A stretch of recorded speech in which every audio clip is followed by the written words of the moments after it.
I'm so sorry. I'm just having a hard time lifing right now. Oh, I can't stand this. It's never ending. Never ending.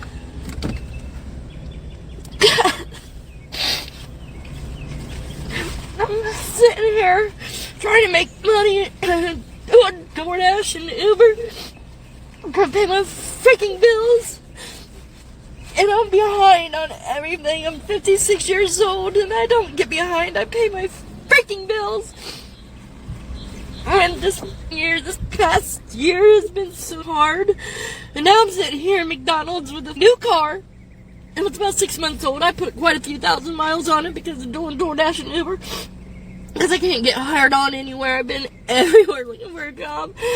And all the young people get me beat out on that. So I have to resort to doing something. So I work every day doing DoorDash and Uber and Amazon Flex in my car. Now it's broke down. It's running, but it says the AC off due to high temperature. This is the second time this has happened. And I just paid $300 and something for my insurance yesterday. I have to pay more of my rent today because I'm behind on that. I have my car payment on Friday. I don't make enough money doing this out here. I've been trying to sell my trailer for 6 months. I just lowered it from 3,000 to 2,000 today. I just have to get ahead. I gotta get out of the state I'm in. I've never been so unhappy, so miserable. I can't deal with these. I just can't deal right now. I don't like this. What? I just screamed in the middle of the parking lot. I just bellowed out screaming because I can't do this no more. I don't want to do this no more. I'm so stressed out. I'm so tired. These bills, everything. Yeah, I can't pay my bills if I ain't got a car. And now I'm scared to death. I don't know what to do. I don't know what to do. I'm on TikTok and cry my ass off like I really want to do that in front of everybody. But I just need a vent. I need a vent. I'm just what do? Oh, the car's up. AC off due to high engine temp. I just drove from my house 5 minutes down the road and it's high engine temp. I don't know. I'm so sorry. Yeah, all right, let's just go ahead and stop here for a second. She is not what I consider a social media headache. I just now use my title, social media headache, to just cover any video off topic that I wish to discuss. And of course, Beggar Chip will be at the end. And you can fast forward to the next chapter and see these videos without my commentary stops. She is 56. I'm getting ready to turn 59. So we're 3 years apart, respectively. This is the absolute nightmare to me. Like if I were to wake up in the middle of the night being in her shoes, okay, to me, that would be a nightmare. And that is not shaming or saying, man, I want to be you. But in all blunt honesty, no, I would not want to be in her shoes, not in her situation, not her as a person, but just in her financial situation. So I think to myself, what sort of things can I do? What things am I doing to make sure I'm not in this particular situation? And she says here that she's trying to sell a trailer for $2,000-$3,000. I don't know if that's an actually living trailer. I'm assuming that's not. I'm assuming it's like a little, side, maybe tag along trailer. I'm not thinking of a trailer that you'd live in, but I could be wrong. But either way, you can tell it appears she's low income. I mean, obviously now she's low income, but I'm kind of willing to bet that perhaps, possibly in the past, she might have worked low income jobs. But I want to make clear something. I have hung around enough on social media to know that it's less about your income and more about what you're doing with it. There was an episode, I believe it was just a day or so ago on Dave Ramsey, and it was about a couple. They had a business, all the bells and whistles, something like nearly $1 million in debt, just shy. I think it was around $900,000 in debt, recent, like in the last, day or so. And yet they look like they had everything. But yet you can talk to people who have done low wage jobs for decades, years. They've been the school janitor. They've maybe had, what is it, a little side home business. They didn't make a lot, but what did they do with their money that structurally put them in a better position than someone who's supposedly making all this money? They had a plan with it.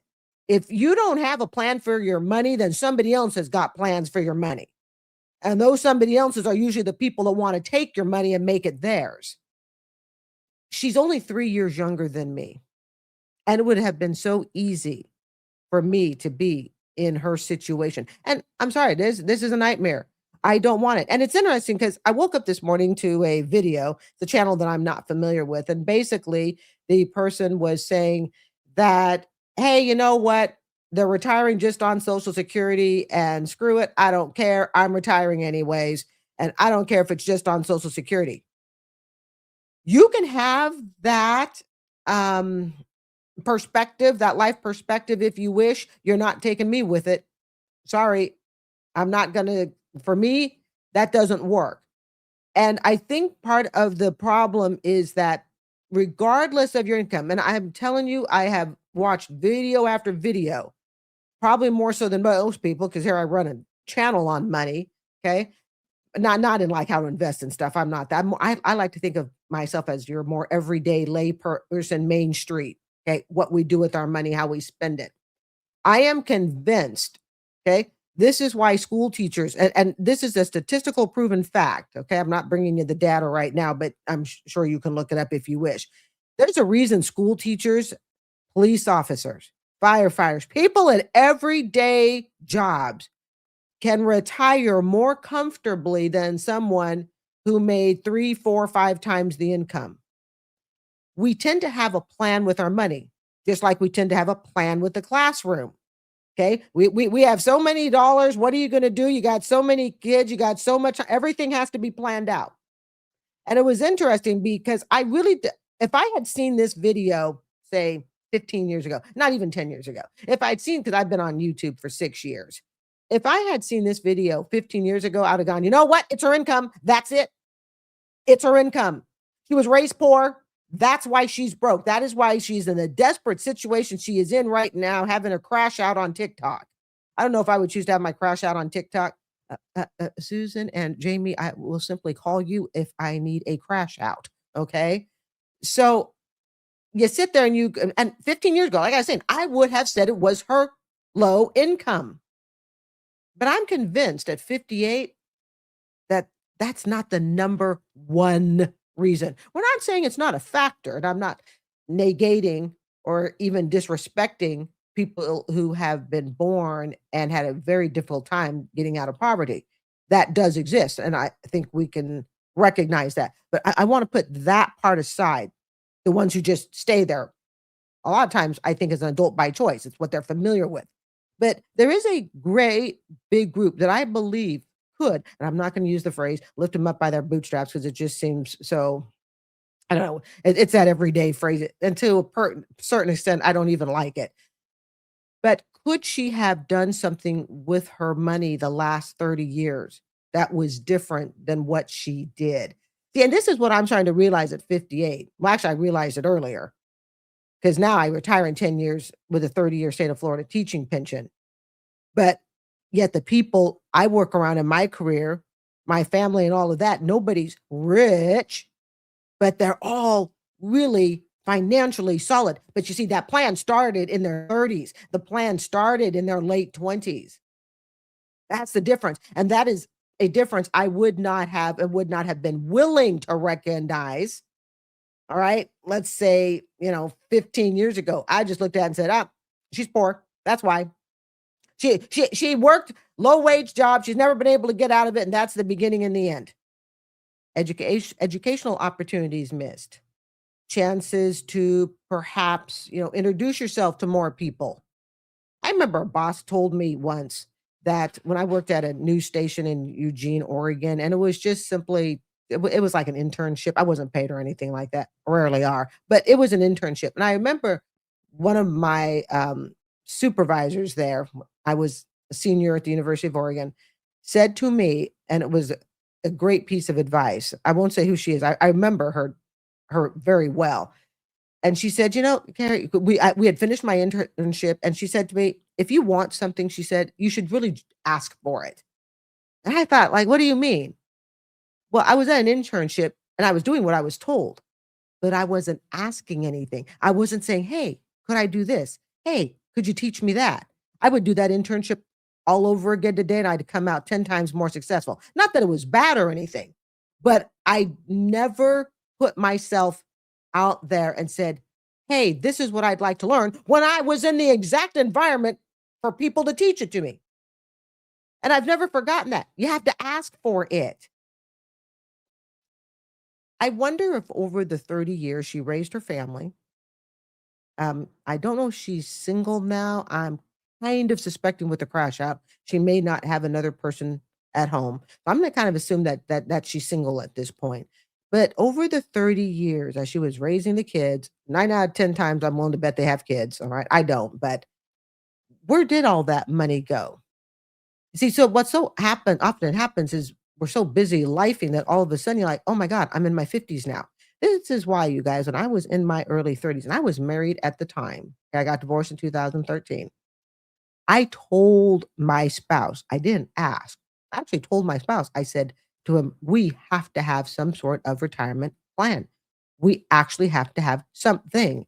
I knew in my early 30s, and the thing is, a lot of the people, by the time they reach their 50s, this isn't really a big shock and surprise. They knew it in their 30s. But what is the shock and surprise is that there are consequences to not having actually planned. She says here she does, what is it, DoorDash, Uber, Amazon. If she's driving Amazon, guess what? She's lifting packages. Now, they may not be heavy packages, I don't know, but I can tell you with two arthritic knees, you're not getting me in and out of a car all day. All right. Walking up people's driveways, steps, and all of that for a full day shift to do it again the next day, delivering packages. She, like I said, she does DoorDash, Uber, Amazon. What happened? And here's the other thing we have to recognize: age discrimination also exists. And I'm going to put this as gently as I can.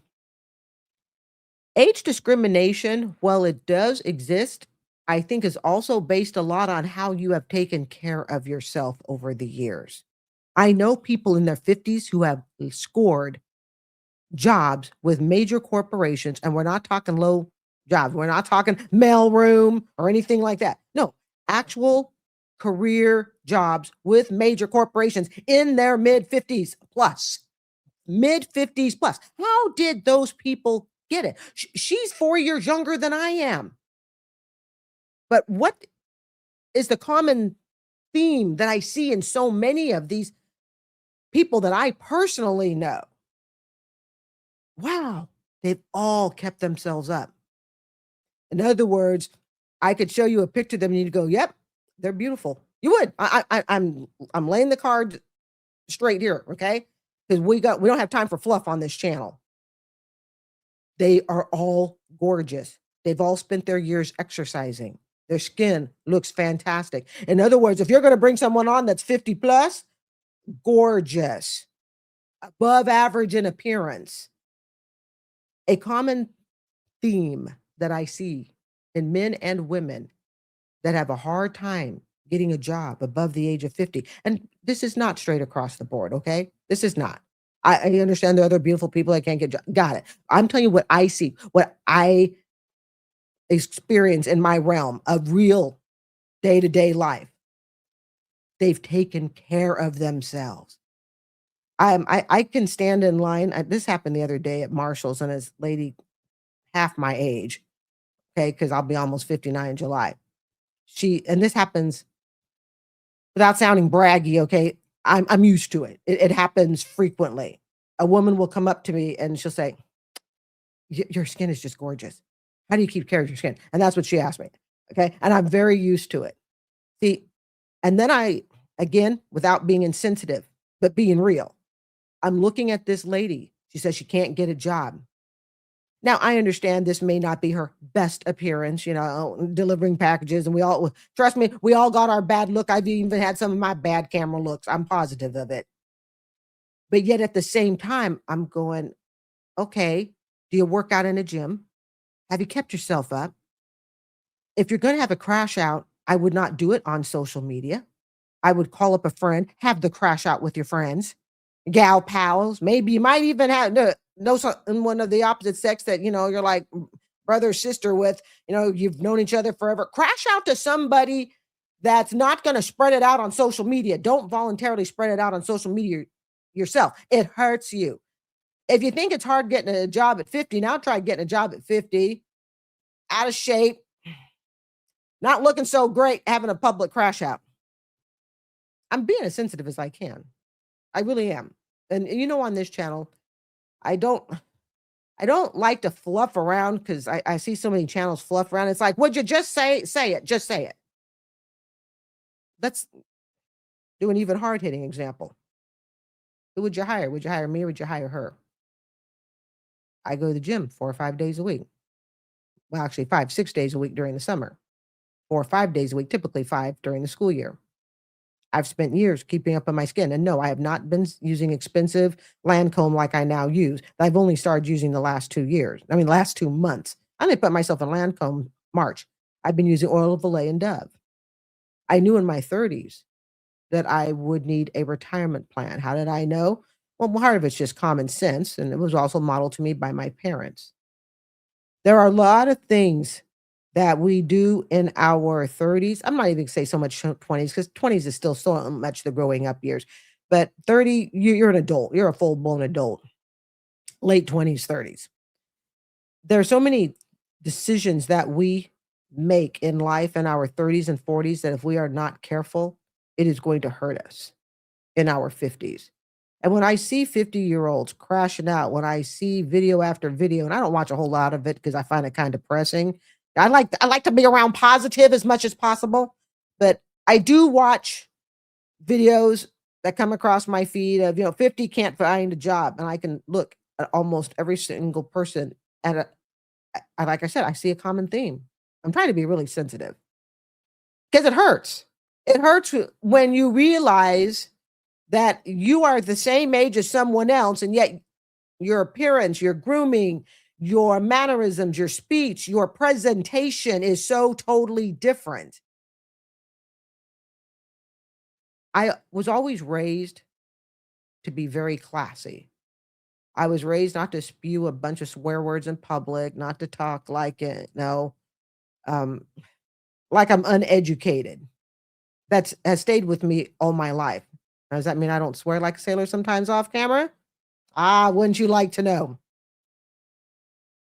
But in general, it's kind of like you have to envision, what do you want to look like when you're 50, when you're nearing 60? And like I said, just so oftentimes I see people, I go, man, you're 75 pounds overweight. You don't sound real educated. You haven't taken care of your skin. Your hair looks horrible. Is it all just poverty? Is it all just because you were poor? I don't think so. And again, I'm not dismissing the fact that, yes, I was raised in a very, financially solid household, yada, yada. I get that. I'm not dismissing that. But you can't tell me that every single person who's born poor means that when they become an adult, they have to sentence themselves to that life. It's almost like I look at her at 56 and I think to myself, at what point did you give up? At what point did you stop caring for yourself physically?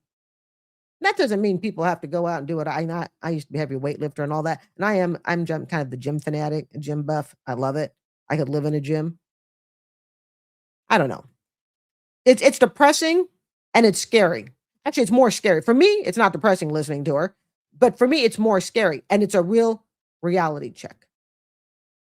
Let's continue on. I just need a vent. I need a vent. I'm just what do I do? Oh, the car's up. AC off due to high engine temp. I just drove from my house 5 minutes down. Oh, and that's the other good point. I am just a believer that using your car for a job is a disaster. And I've said that before. I just think it is. I think it is the biggest company ploy for a corporation to go, hey, you know what? We're going to run the app and everybody's going to use their vehicles. And we fall for it because it seems like immediate money. You're beating the heck up out of your vehicle. On the road and is high end and temp. I don't know. I'm so sorry. All right, this lady here, just to give you some context, she was very upset that a woman asked her husband to get something off the shelf in a grocery store. This happened, I think, about half a year ago or so. Y'all, I'm in Kroger, and you would not believe the audacity some people have. Me and my husband are in the shopping. My husband, the baby. Miss the baby. We in Kroger shopping. We on the aisle now. I'm looking at stuff. And this woman is with another woman. And she's, sir, excuse me, sir, can you reach this off the top shelf for me? We're short. I look at them. I look at him. He look at me. He said, boo. The fact that he knew he needed permission to help these people, and the fact that they thought they could just ask him and he was gonna move for them. The audacity. Ain't that right, boo?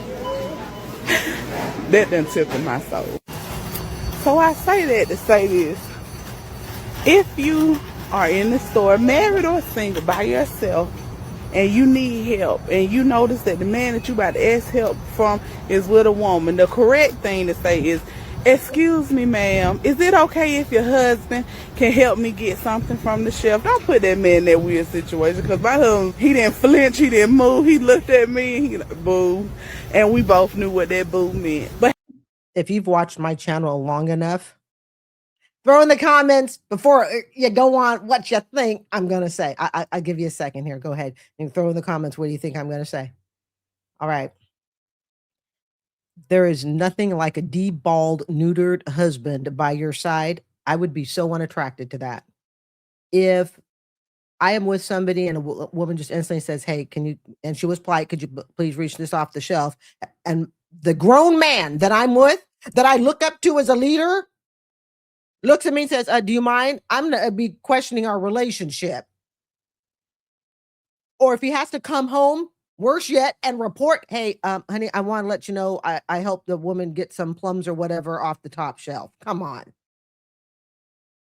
Maybe she is insecure. Let's get honest. She's below average in looks and she's heavily overweight. What are you worried about, wifey? Are you worried about somebody to come along and they're going to say, hey, could you get the plums off the top shelf, sir? What are you worried about? You shopping with your husband and a baby and you're both an overweight, morbidly obese couple. You think we're all chasing after your man?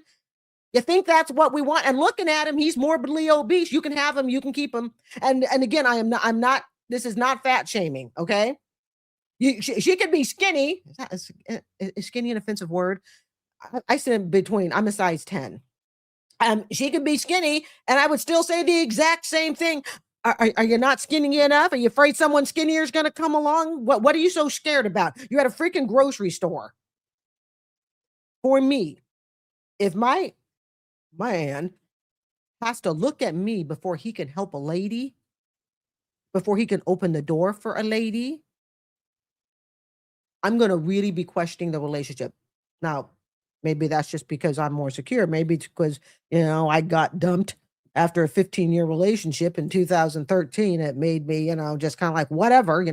I'm the type, be with me if you want to be with me. If you don't, you don't. If somebody asking you to get plums off the shelf or whatever the bejesus it is she wants is enough for you to turn around and go, you know what, Carrie, you're out. I'm gone.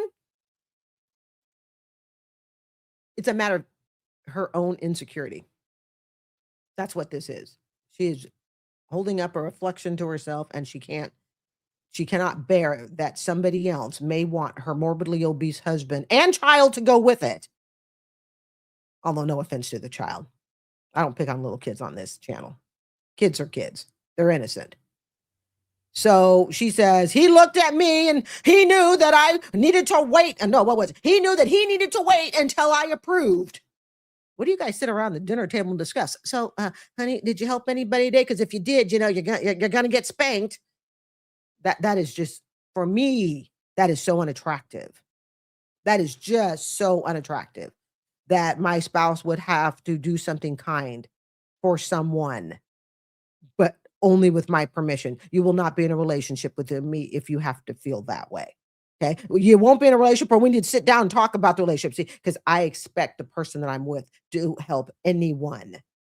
You know, and I'm the type that, and I have asked guys that were much taller. This doesn't happen very often, but now and then a short people, they're 5 foot, okay, 5'2" barely, and something's on the top back shelf, and there is no grocery store clerk around. And there, yeah, you got someone standing there the size of my stepdad, you know, who's 6'3", my late stepdad's, I think he was actually 6'4", 6'3", 6'4".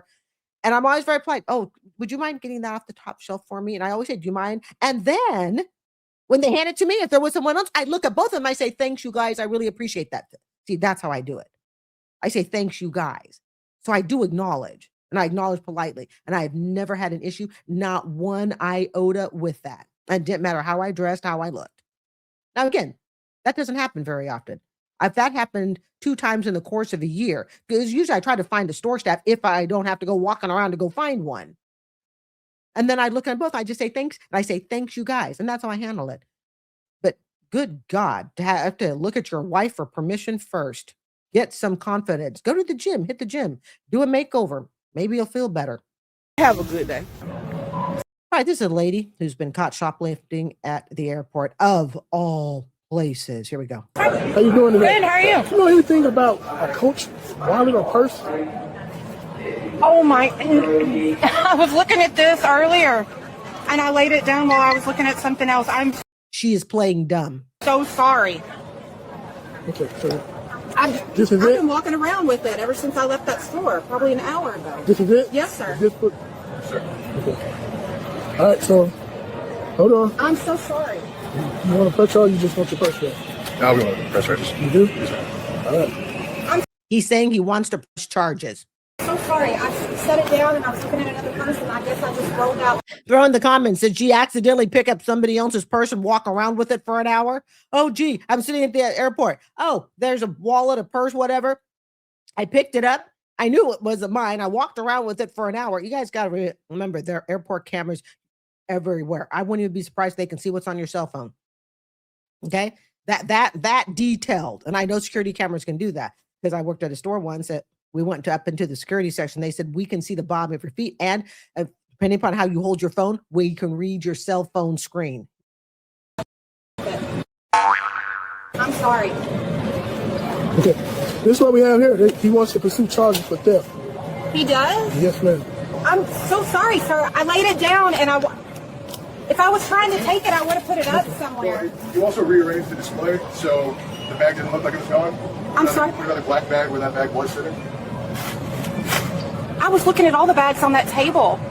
Okay, so she was shoplifting from a store. Okay, stand up for me, man. Sir, I promise I was just looking at the Sit right here bag. so she.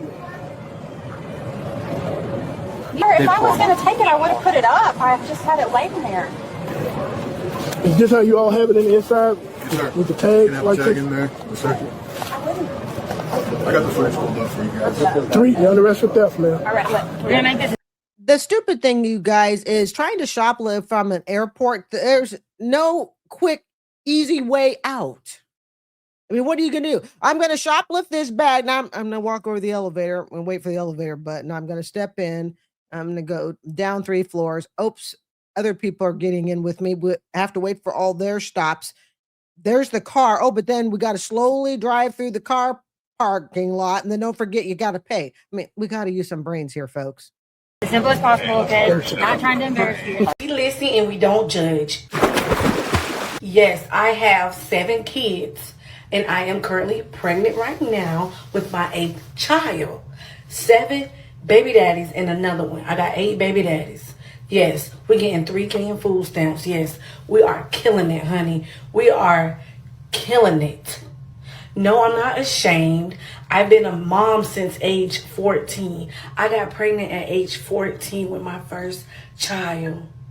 I've been doing this by myself and getting help from the government. Why not get help from the government? I'm a single parent. I'm a single mother out here raising these kids by myself.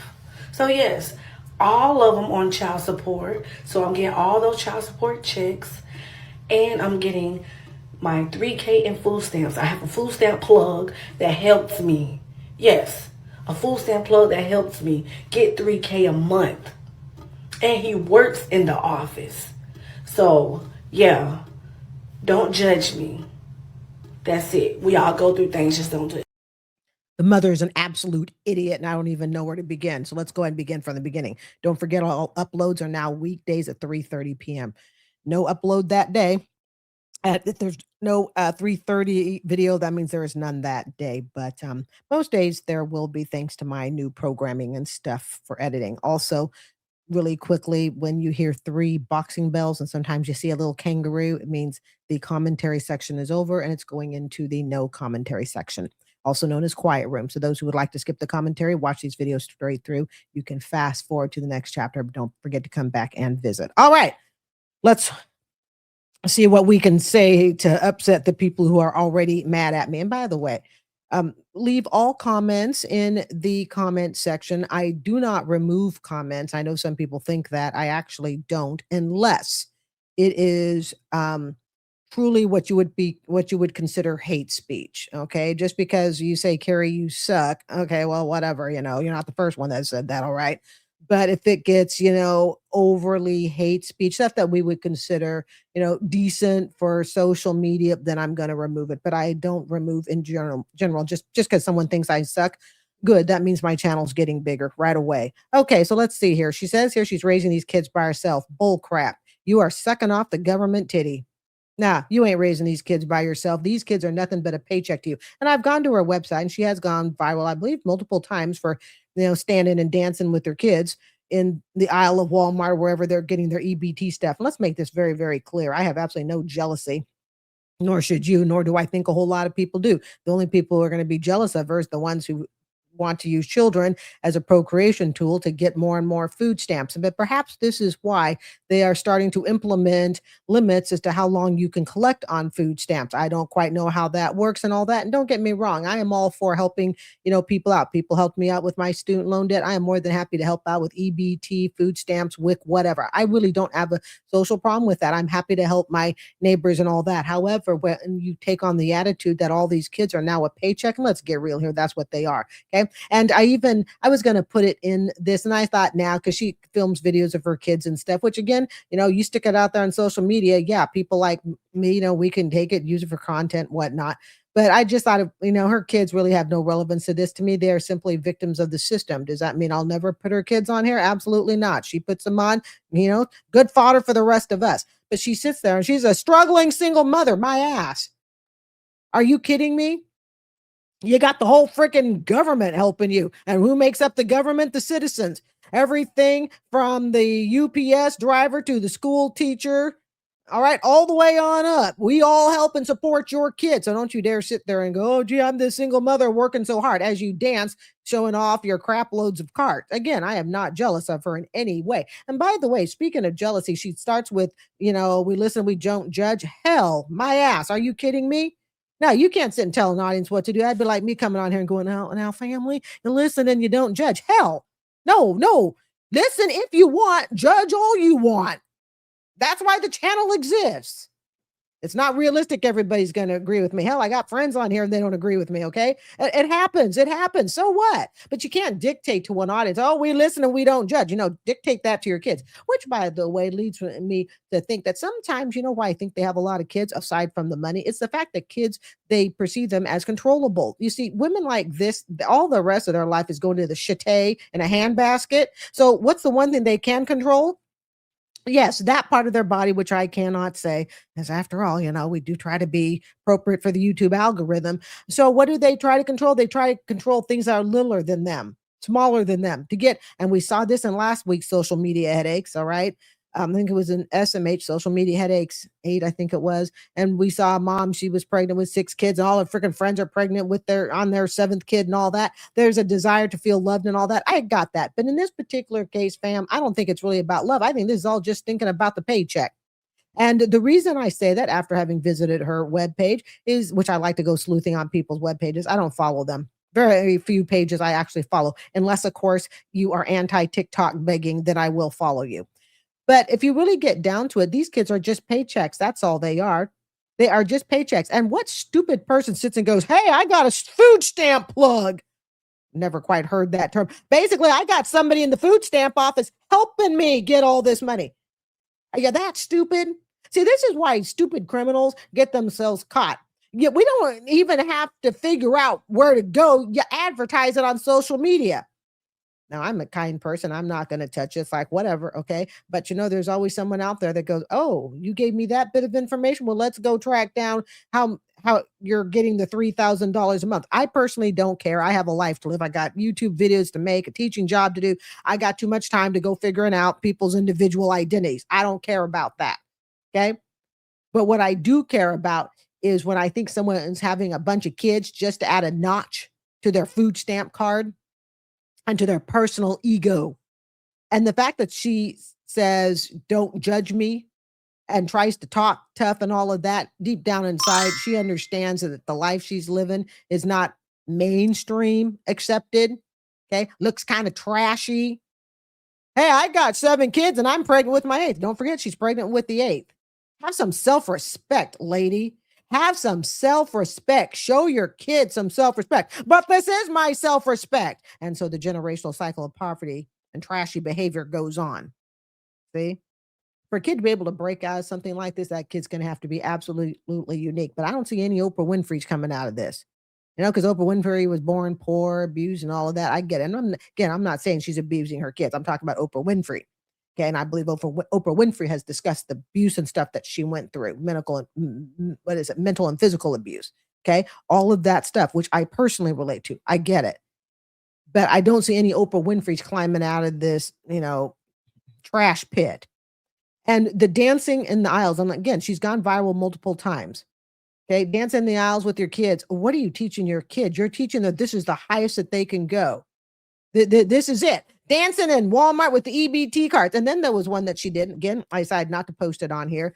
She was dancing with 3 forward boys, girls, okay, really little, like all under the age of 6, maybe even under the age of 5. There were like 3 of them or so, and she was all happy, supposedly, according to the caption, because they had just secured more, child support from the baby daddies.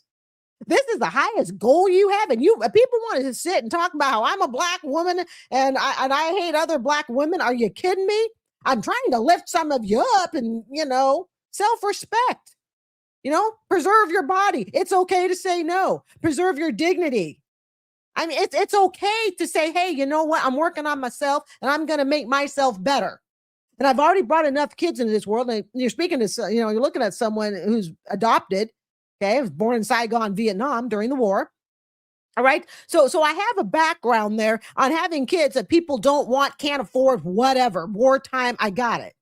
But a child is a child, regardless of where they are born. But giving birth to children and then showing them the welfare route. I've told you before on this channel, okay, people want to know why it is that rich kids come up, growing up, knowing how to gather wealth and all that, because their parents model it and teach it to them. And you want to know why poor kids know the welfare system so well? I rest my case. This isn't a race thing. It's a character thing. It's not about race. It just so happens that this is what comes across my FYP For You page on TikTok. I don't look at go, oh my God, look at her skin color. Hell, look at my skin color. So it's not a race thing. I remember stepping onto a university campus when I was about 7 years old. My father was getting his PhD right around my ages of 7 and 8. That is what I was introduced to. I remember going to my mother's graduation party for her master's degree. Now, did I understand those terms, master's degree, PhD? Of course not. But I definitely understood this was a big deal. We are sitting at a school, university, okay? I get that. Totally understand that. That's what I was raised around. Goals, dreams, working hard. I remember my mother walking around the house sometimes going, okay, your father is studying. Girls, I need you to all be really quiet. And we would be for a long time, couple hours. Girls, you need to get quiet. Your father is studying. And there'd be a note on the door going, shh, no entry. And then I remember my mother would sometimes leave and go study at a friend's house. And she was getting her master's degree because she had 4 kids. So this is what I was raised around. Her kids, what are they being raised around? Look at me. I'm dancing at Walmart. I got my EBT, but look at, I'm the hardworking mother all by myself, just making it. Nah, you're leeching off the society, you're leeching off the taxpayers. And don't you dare even think about comparing that to my $110,000 student loan that was forgiven, as I work my butt off to continue to educate America's youth. And I do it to the best of my talent with a love and a drive every single day that exhausts me, as exhausts every other teacher. But we do it because we want to see young people lifted up. And when I see something like this, I just go, oh my God, what future have you set your kids out for? And with 8 kids, somebody's going to follow mama's footsteps. And then mama and grandma and the grandkids can all be dancing at Walmart over their EBT.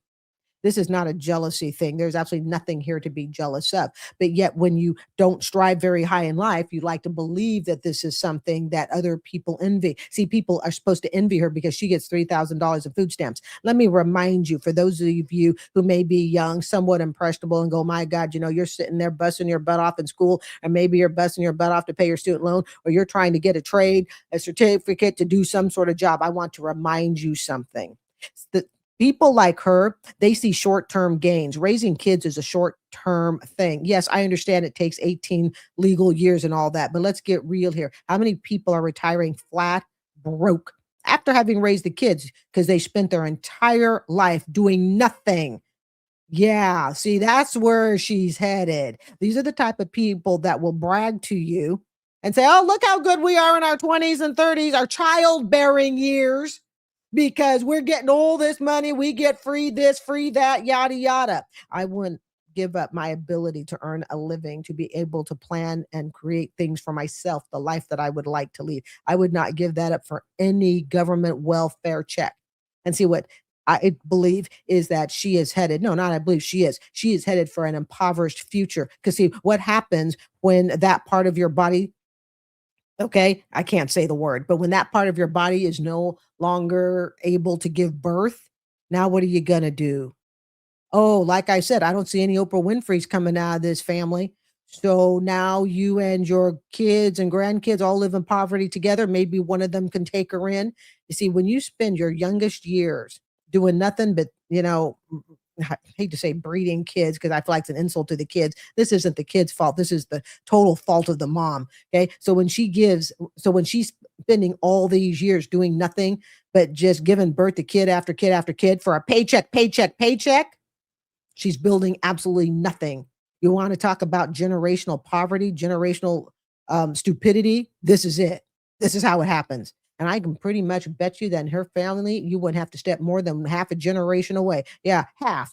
Because they usually don't make it to full adulthood before they have their next kid. So I'm willing to bet you could step half a generation away, and somewhere in her family, that's the exact same thing. This is just passed down and passed down. And it takes a hell of a parent who to be able to step out and go, you know what? I don't like what I'm seeing. And I'm going to change this for my child. And it takes an even stronger child, in my opinion, to be able to be raised in a family like this and say, you know what?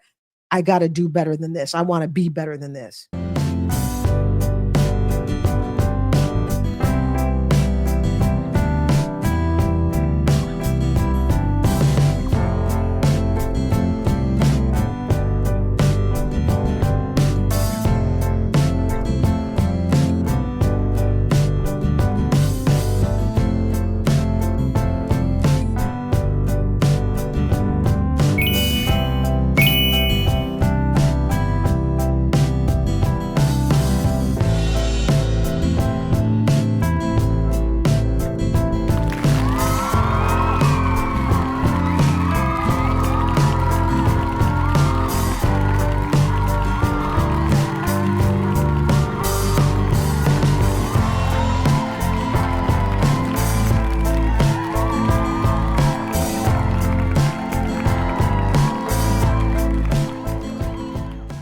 This is the next one we have is a pastor commands everyone to bring their money to his ministry. Boy, everybody's just sucking up money from everybody else, but then claiming that they did all the hard work. You see, the what is it, prosperity preachers, which is what we're looking at here, and the beggars, they all have one great thing in common. They all claim that they're doing the hard lifting, when really it's everybody around them that's lifting them up. Bring up everything you have on this freaking altar. And I did add in closed captions to help it, because the minister goes, the preacher, whatever his name is, goes kind of fast. Apostle of this 21st century, I command you to bring your money here. You're commanded by God. If he has blessed you, if he's prospered you, you don't understand. You're prospering because of somebody else's prayers. Whoa. Again, you can fast forward to the next chapter if you don't want the stops. All right. You are prospering because of somebody else's prayers. Huh. So in other words, your prospering had nothing to do with your hard work and the long hours that you put in. You know, it's interesting. I was having a conversation with a friend of mine, and we were talking specifically about my YouTube channel. Surprise, surprise. And thanks to you guys, the YouTube channel is really doing well. Yeah, it's never gone viral and all that's about. I don't care about that. I'm here for the very, very long game. But the YouTube channel, this channel has taken a really positive turn, I'd say, over the last maybe 2-3 months. It's like a channel goes through shifts and stuff, right? We were talking about it, and I won't say exactly how much I get paid, but I'm finally starting to get some compensation for all these hours of work that I do. And it was interesting because I was talking to him about it, one of the few people that knows the dollars of what I actually make, to the penny practically. Okay. And I was saying to him, you know, I was like, man, you know what? I said, lots of people would love to have that additional paycheck. Okay. They would love to have an additional paycheck. And, you know, Rufus, we were talking about, and we were like, yeah, but there's one thing that they don't see, all the work behind it. I ain't prospering because I just sat there and said, God, rain down on me and prosper, extra money. Heck no. I have put in the time. I may have said, God, give me the talent. God bless me with, you know, some added will and desire to work oftentimes till 9 o'clock at night, 9:30 at night after a long day of work. You know, I ask for the blessings to be able to work harder, to be effective at what I do. I don't just sit there and say, let it all happen and not have to do anything about it. So these pastors that go, oh, you know, if God's prospered on you, you know, give money. You're prospering because somebody is praying for your butt, your stingy butt.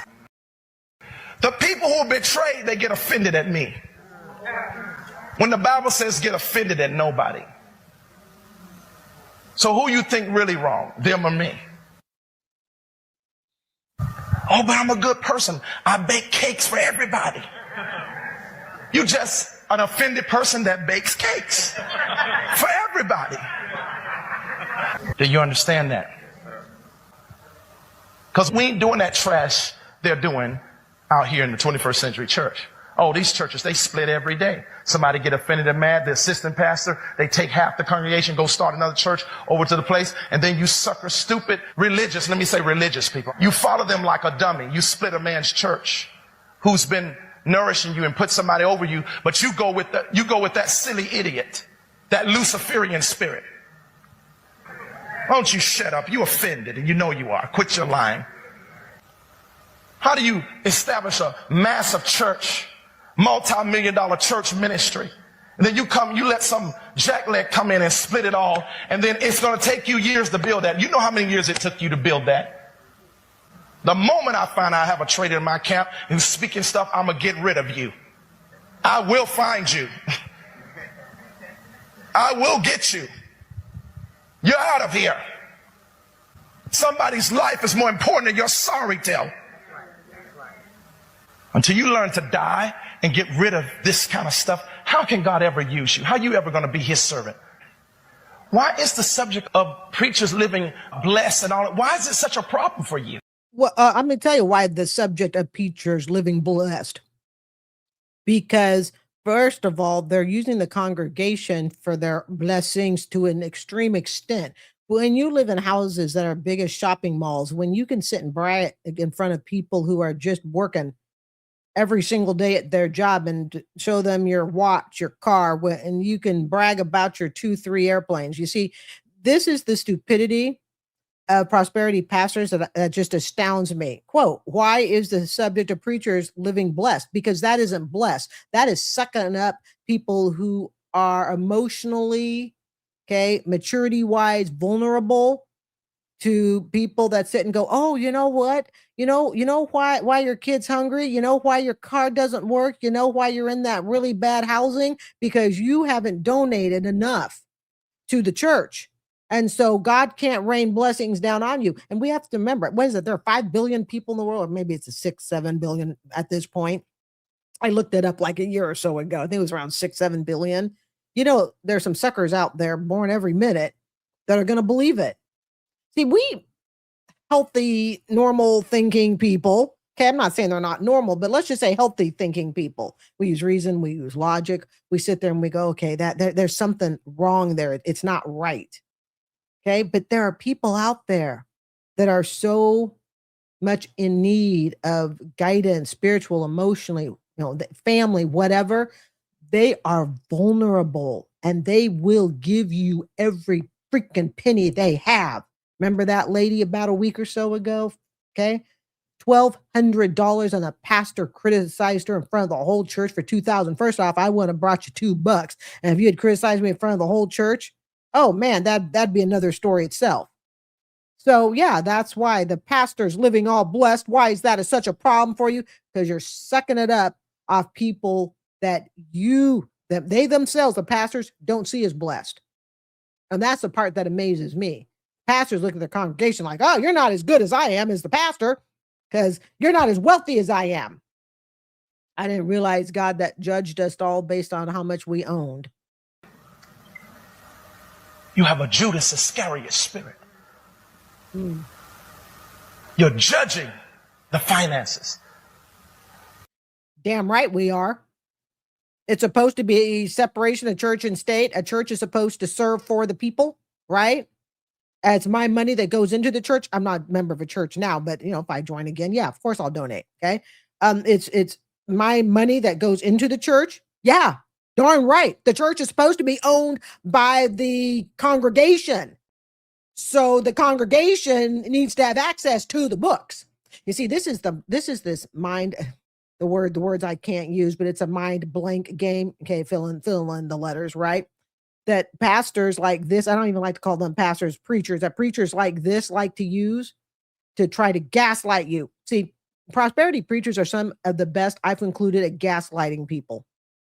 Really, they can take your money, chased it away from you. Now, again, we can argue, well, no one can take your money unless you give it. I got that. But you have people out there who want to believe.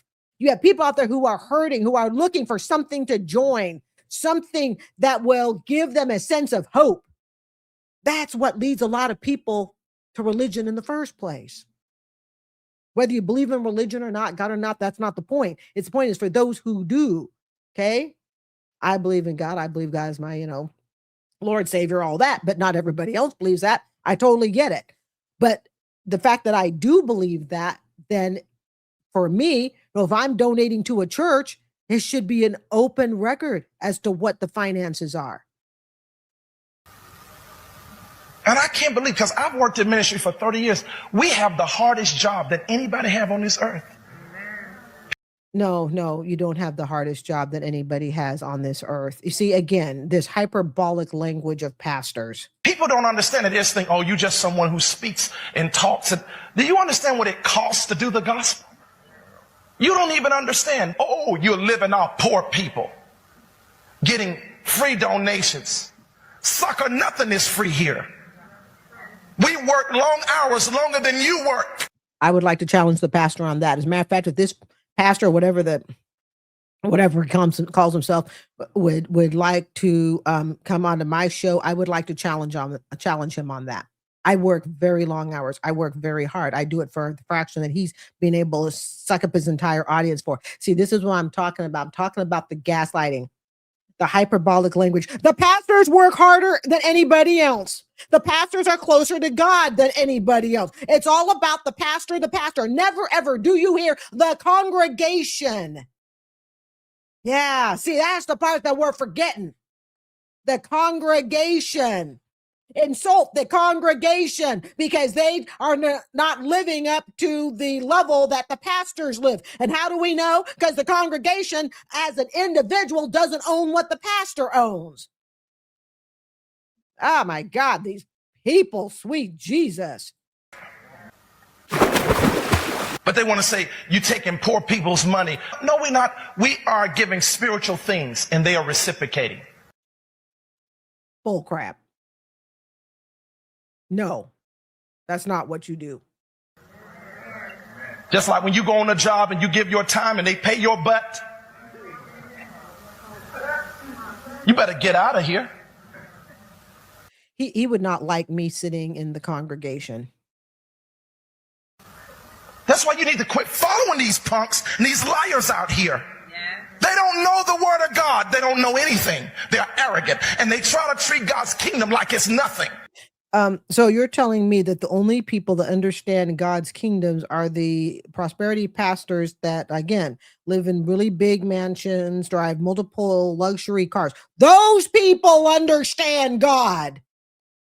But I sitting in a car here in Tampa at an intersection, getting the message 21 years ago that I should go into education and become a teacher.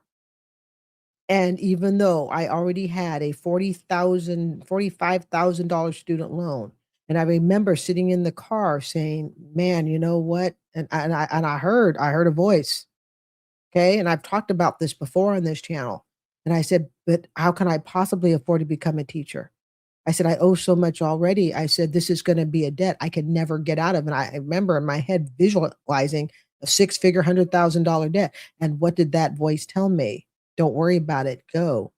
2 years later, I graduated as a teacher. 20 years later, okay, at the end of May, I finished my 20th year of teaching. I mean, that's not close to God. And I sat and was driving a little, I think it was another type of, it was a Nissan Saturn with a little bit of a leaky oil problem. I'm not close to God. Huh.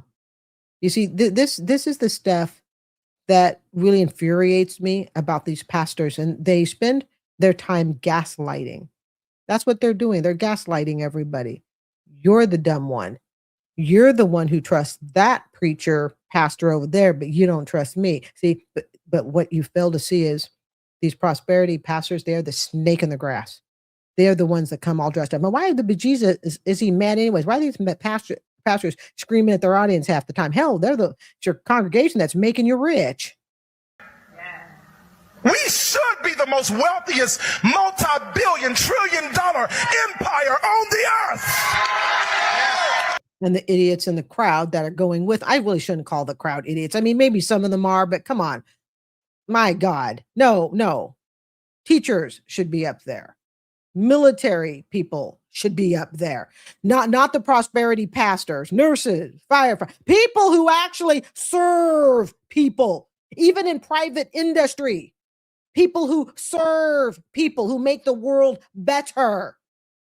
Yeah, those are the people that should be up there. Just because your house is bigger than mine because you convinced a whole lot of people to donate to you. What the freak wrong with you?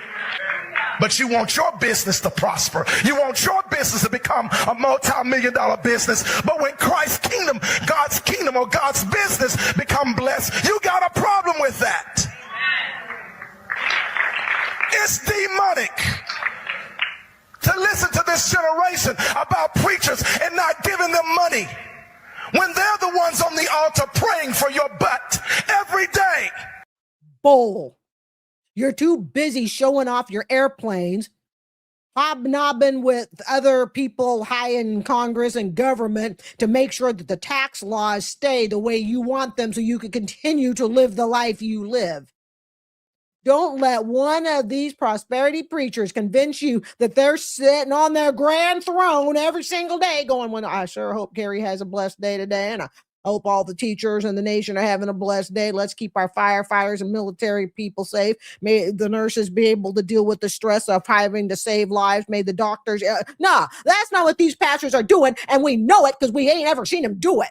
All we see is, hey, look at my $80,000 painting and look at what my wife said. My wife says, you know what? We can't put that $80,000 painting over, what was the pastor said, over the kitchen stove or whatever. And he goes, well, you don't cook, honey. Ha, ha, ha. And everybody laughs in the congregation. It's a job. It's a spiritual job, and it's God's business, and it's deserving of restitution or reciprocity or receiving something for. Yes, sir. It's demonic. It's a demonic assault. That's his way of saying our income is at threat if people continue to say, don't give to our church. That's the demonic assault. Stop believing these devils out here in the world who are teaching false doctrine against the kingdom.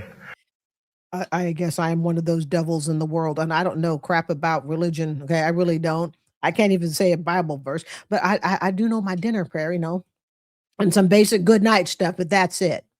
But see, just like the beggars, remember, I tie these together. You know how beggars like to kick everybody out? Most of the beggars, they like to kick you out of their live stream because you're not donating, because that's the whole reason they exist on TikTok. Begging is for you to donate and give them your hard-earned money. Do you notice the crossover with the pastors, prosperity pastors? What do they want? They too want your hard-earned money. And anyone who does not give it to them, you are part of the devil. You are you are the crowd to be shamed. Okay? To say that basically you're going to hell and damnation because you're not giving money. Beggars and pastors, one's rich, one's poor. One dresses up, one dresses down. But in the end, they are the exact same low snake in the grass. Christ said, give to his servants. They have no honor for what we do. You want to know why?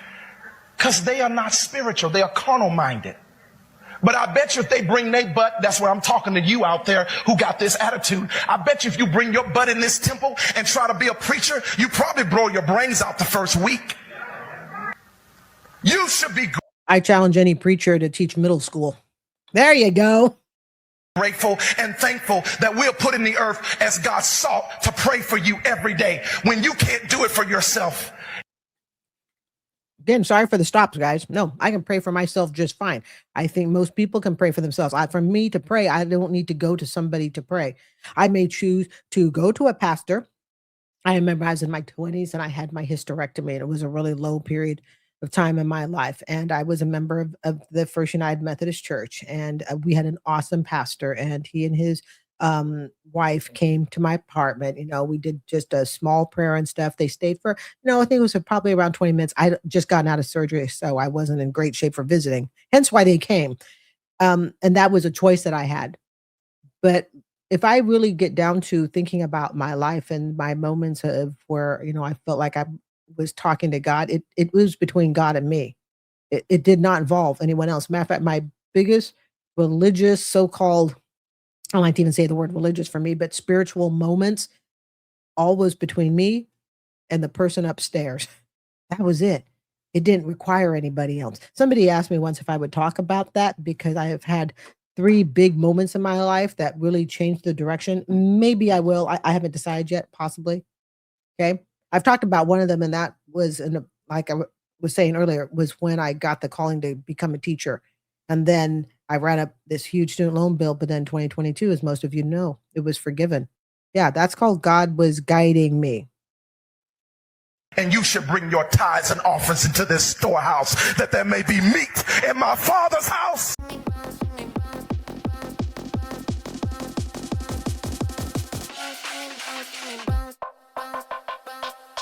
Yo.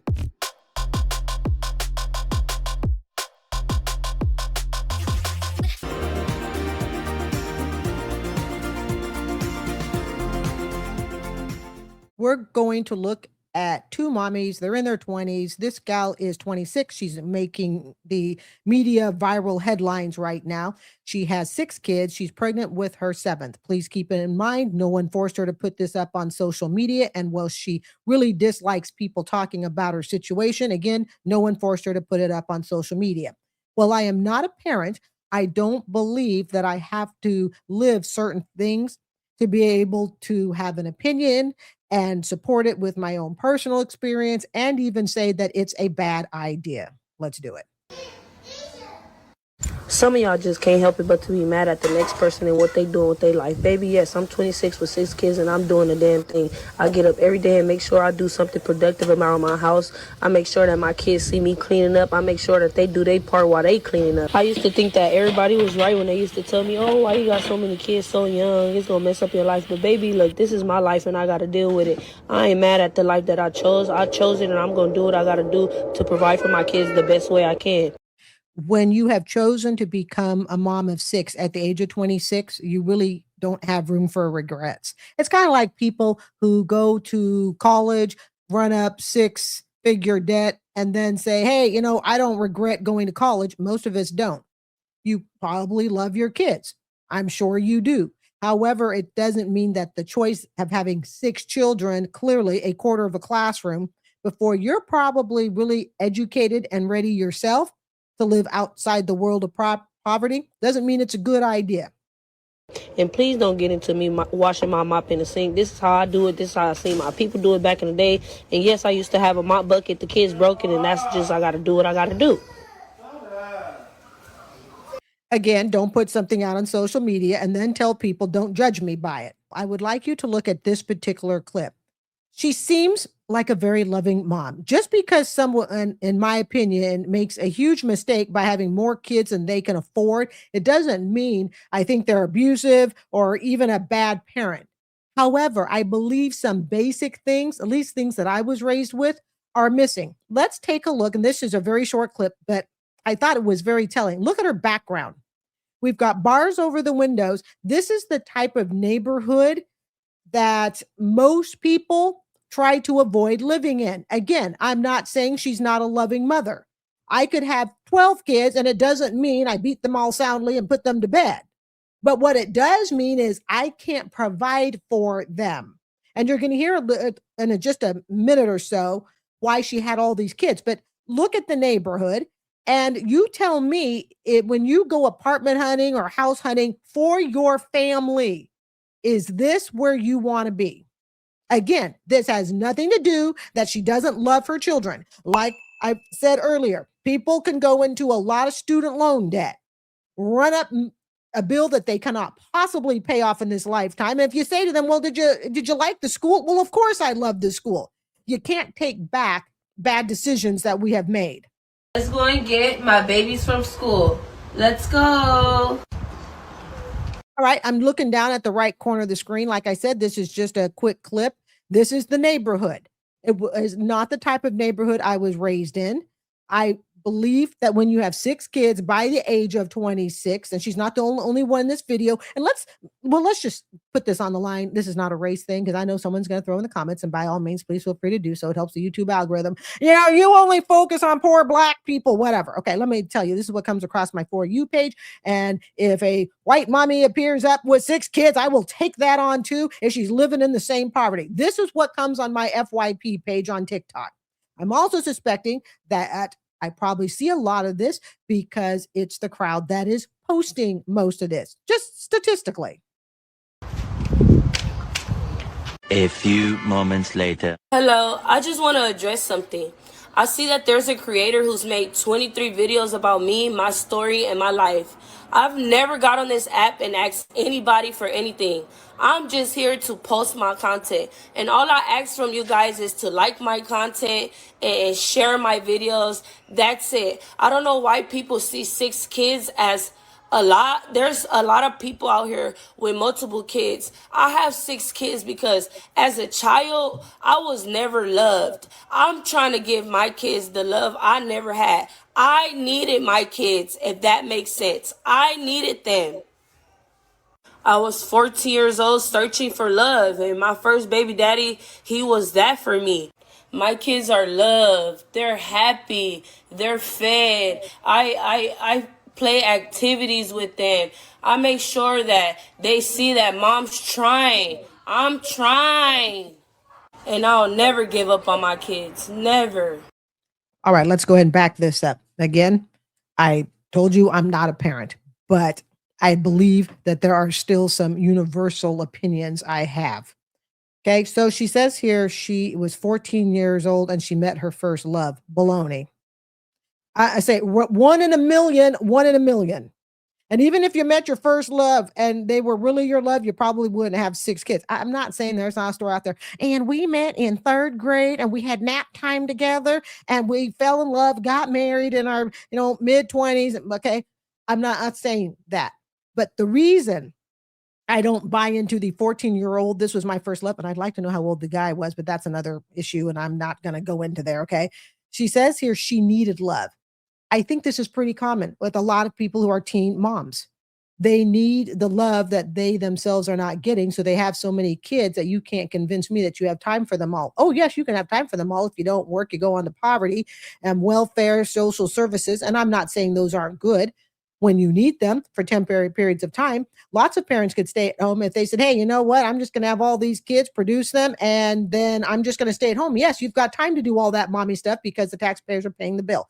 No, don't throw it at me. Well, your $110,000 student loan got forgiven. Yes, but I'm doing that to educate other people's kids, not have more kids than I can possibly afford, and tell you that I need to go on EBT for the next 20 years, which I think, by the way, the EBT laws changed or are getting ready to change. So you can't buy certain food products on it anymore, especially sodas and certain type of chips. But I digress.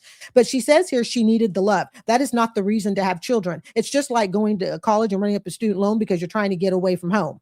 These are not reasons to run up bills and debts that we cannot afford. And yes, I am talking about children bills that we cannot afford. If you cannot, if you are not, who is it? That famous movie producer, I can't think of it. He made Mel Gibson made the Passion of the Christ movie. He got 6, 7 kids. He can afford each and every one. And a lot of people have 6, 7 kids and have baby mamas if they're filthy rich and they can afford, to pay out for all those kids. That's not what I'm talking about. I'm talking about people who are living in the rough part of town, what we might call the ghetto or the hood area of town, and they are producing children that they cannot afford. Again, producing them does not mean you don't love them. It does. Again, I want to make this really clear. I'm not saying she's a bad mom, that she's negligent, but let's get real. If all of us had 6 kids that we could not afford and pregnant with the 7th, let's not forget, we could all stay at home. I know plenty of moms that would love nothing more than to be able to stay at home, take care of the kids. The problem is you're doing it on the tax dollar because you had an emotional, traumatic childhood. I mean, clearly you did. If you are engaging in such activities at 14 years old, and that's the point where you got pregnant. So how long has this been going on? And what amazes me is I was so shy. Yeah, I was born in Saigon, Vietnam, adopted when I was 4.5. Guys, I was so shy. I could barely hold a guy's hand. And I was, I think, in 11th grade. Okay. And my doctor, my mother, when she used to take me to the pediatricians, okay, Dr. O, my former doctor in Eugene, Oregon, and he was the best pediatrician ever. And when I was small, she would take me and I would wrap myself up like 3 times in my towel. Okay. Or is it the hospital, doctor type hospital gown? And my mother used to just laugh because my other son's like, hey, you know what? Exam time. I'm like, oh my God. So I'm trying to put myself in the mind of someone who is sexually active at 13, pregnant by 14. And some of us may say, okay, maybe it was her first experience and, bingo, she got pregnant. Whatever. It's the whole fact that I couldn't even hold a guy's hand in 11th grade without being very shy about it. And I'm sure my parents had no complaints about that whatsoever. So I'm thinking to myself, how are you claiming? I mean, I didn't even have a concept of love and all of that stuff. It wasn't even in my head. And I came from a very abusive childhood. So I understand abuse. I am, and I can't even talk to you about it because it's that bad. So I get the abuse part, but I don't get being 14 years old. And again, I'd like to know how old the guy was, that I'm going to try really hard to digress from that. And she says, I need these kids for love. You cannot have children for love. You just can't, because they are not little dolls. They are not things that wake up and go to sleep at your time schedule. It just doesn't work that way. And again, I'm not saying that she's a bad mom, but we could all be great parents if we could have more kids than we could afford and we could stay at home and let the government take care of them. Because I guarantee it to you, right? She's on government assistance.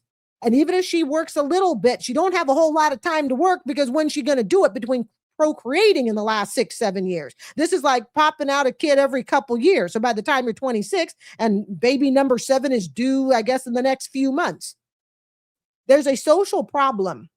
She says here, she goes, the people around her also have multiple kids. All right. So when you're hanging out with other people who have multiple kids, those of us, we come from the educated, not the rich. I come from the educated side of the tracks. And we sit and we go, how come all these young moms and stuff, and we're going to say moms because they're the ones ultimately to have the children. I get it. It takes 2 to tango. I got that. Okay. But why is all these moms pop out these kids? Well, she just kind of told us. And I think I wrote it down. She said, lots of people around here do the same thing. There you go. In my world, everybody went to college. In a lot of your worlds, everybody's going, maybe getting a trade, getting a skill. We aren't sitting around watching everybody pop out kids, but we have to remember that's all you're around. You don't feel loved. Your best friend from the same side of the tracks doesn't feel love. And your best friend has, a kid by the time she's 14, 15. Well, then all of a sudden it's not abnormal for you to have the same thing. But this is where the problem is. Okay. What is abnormal becomes normal and it becomes accepted in a society. Okay. Think about where she's at. This is all acceptable behavior. And this is why when you get educated people and you think, why is it that the educated people don't have all these kids? Why is it all coming from the poor? Because the educated people, we see different things. We have different life experiences. We have different connections. My best friend became, when I was growing up, my best friend would talk about going to veterinarian school, and she retired as a veterinarian recently. And I hope to see her for the first time in 30 plus years this summer. In fact, I don't hope, I'm going to see her. Okay. That's what we talked about. She wanted to be a veterinarian. I hung around other people. They wanted to be musicians, doctors, the whole 9 yards. No one that I was raised with sat around, got pregnant at 14, at least to my knowledge. All right. At least to my knowledge, I am a Gen X. So maybe if you got pregnant, you were quietly dismissed from the school, but either way, it wouldn't even matter. It wasn't in my social circle. So you have to think, when you sit there and you go, how come the educated people aren't knocking out all these kids? Because the educated people are busy getting an education, getting a trade. Yes, it's not just about going to college, okay? Plenty of people working on trades, building something, getting licensing and certificates. That's what you and I were raised around. Maybe not all of you, but those of us like her, okay? I hate to say those people, but work with me, okay? That type of crowd, when all you're raised around is nobody's graduating from high school, everybody's getting pregnant. Oh, I swear I God, I'm in love at 14 years old.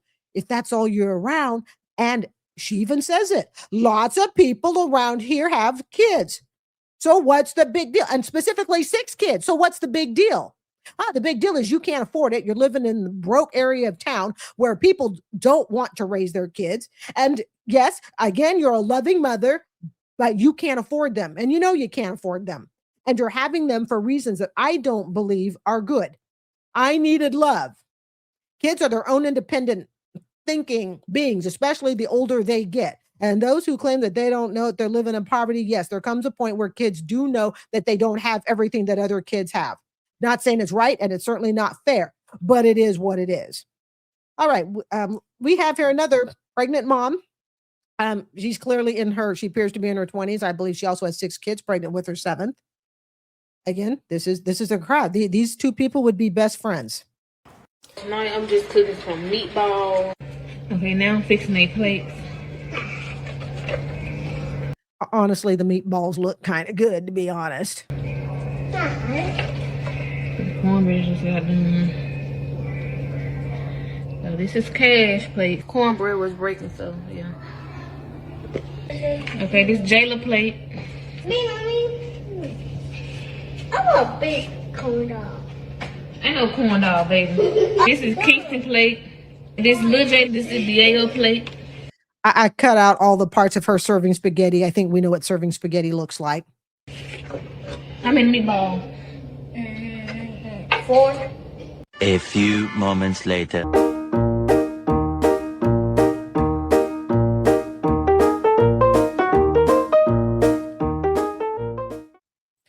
Now I put a stop there, so I didn't forget to stop it right here because I freeze framed it. Okay, so she got her tongue sticking out. She got her shirt pulled up, exposing her very, very pregnant, I'm going to pop the kid out any day belly. Again, you know, I think this is fine if you want to do it in the privacy of your home. What people put on TikTok, hey, some people could say the things that I put on TikTok is just horrible and awful, whatever.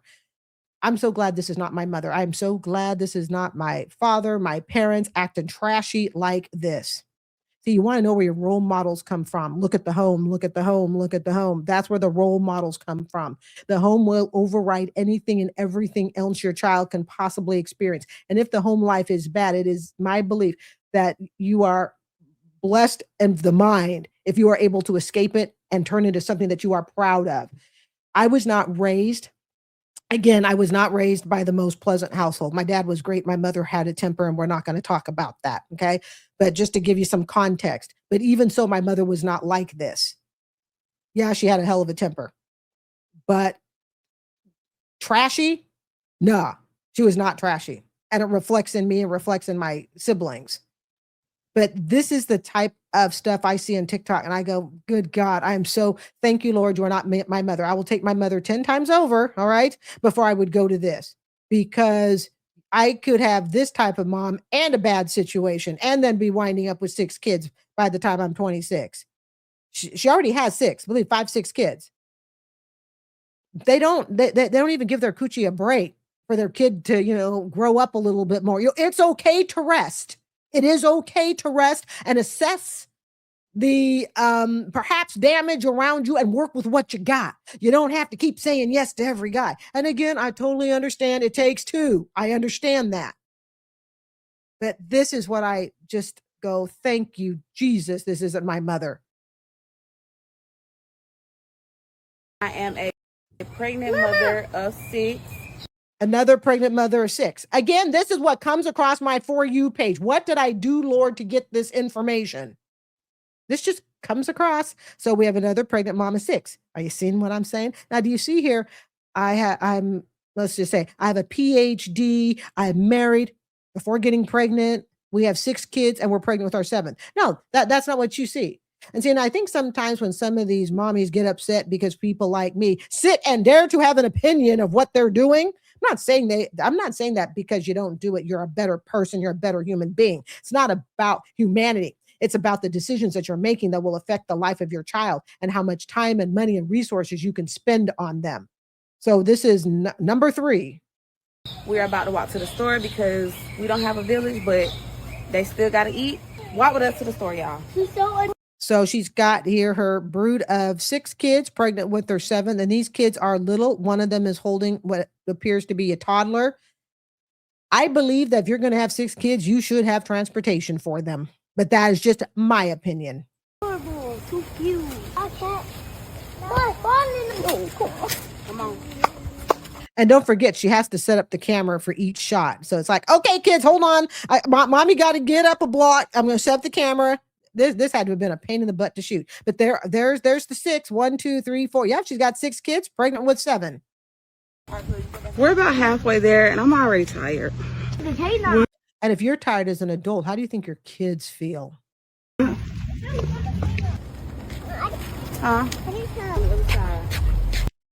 can tell you that if I saw that sort of scene, I would know automatically you are impoverished, because no one who has the ability to have 6 kids going on 7, if they could afford a vehicle, they would absolutely take a vehicle. This is not the way you want to commute. Found one for $3.83, something like that. That one for $11. I'm gonna get some leg quarters. I'm gonna get a family pack of chicken drumsticks for $4.16. Check. Mommy, you pay my words for one,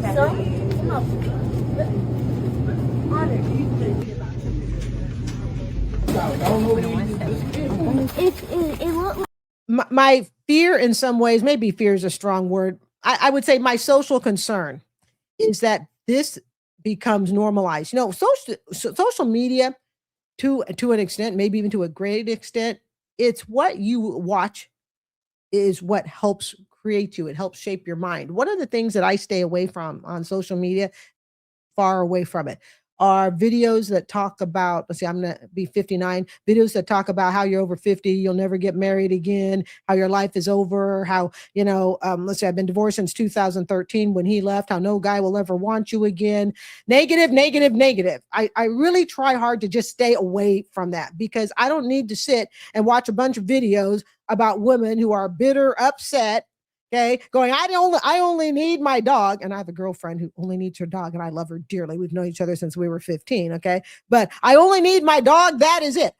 I don't mind having a friend or two that believes that.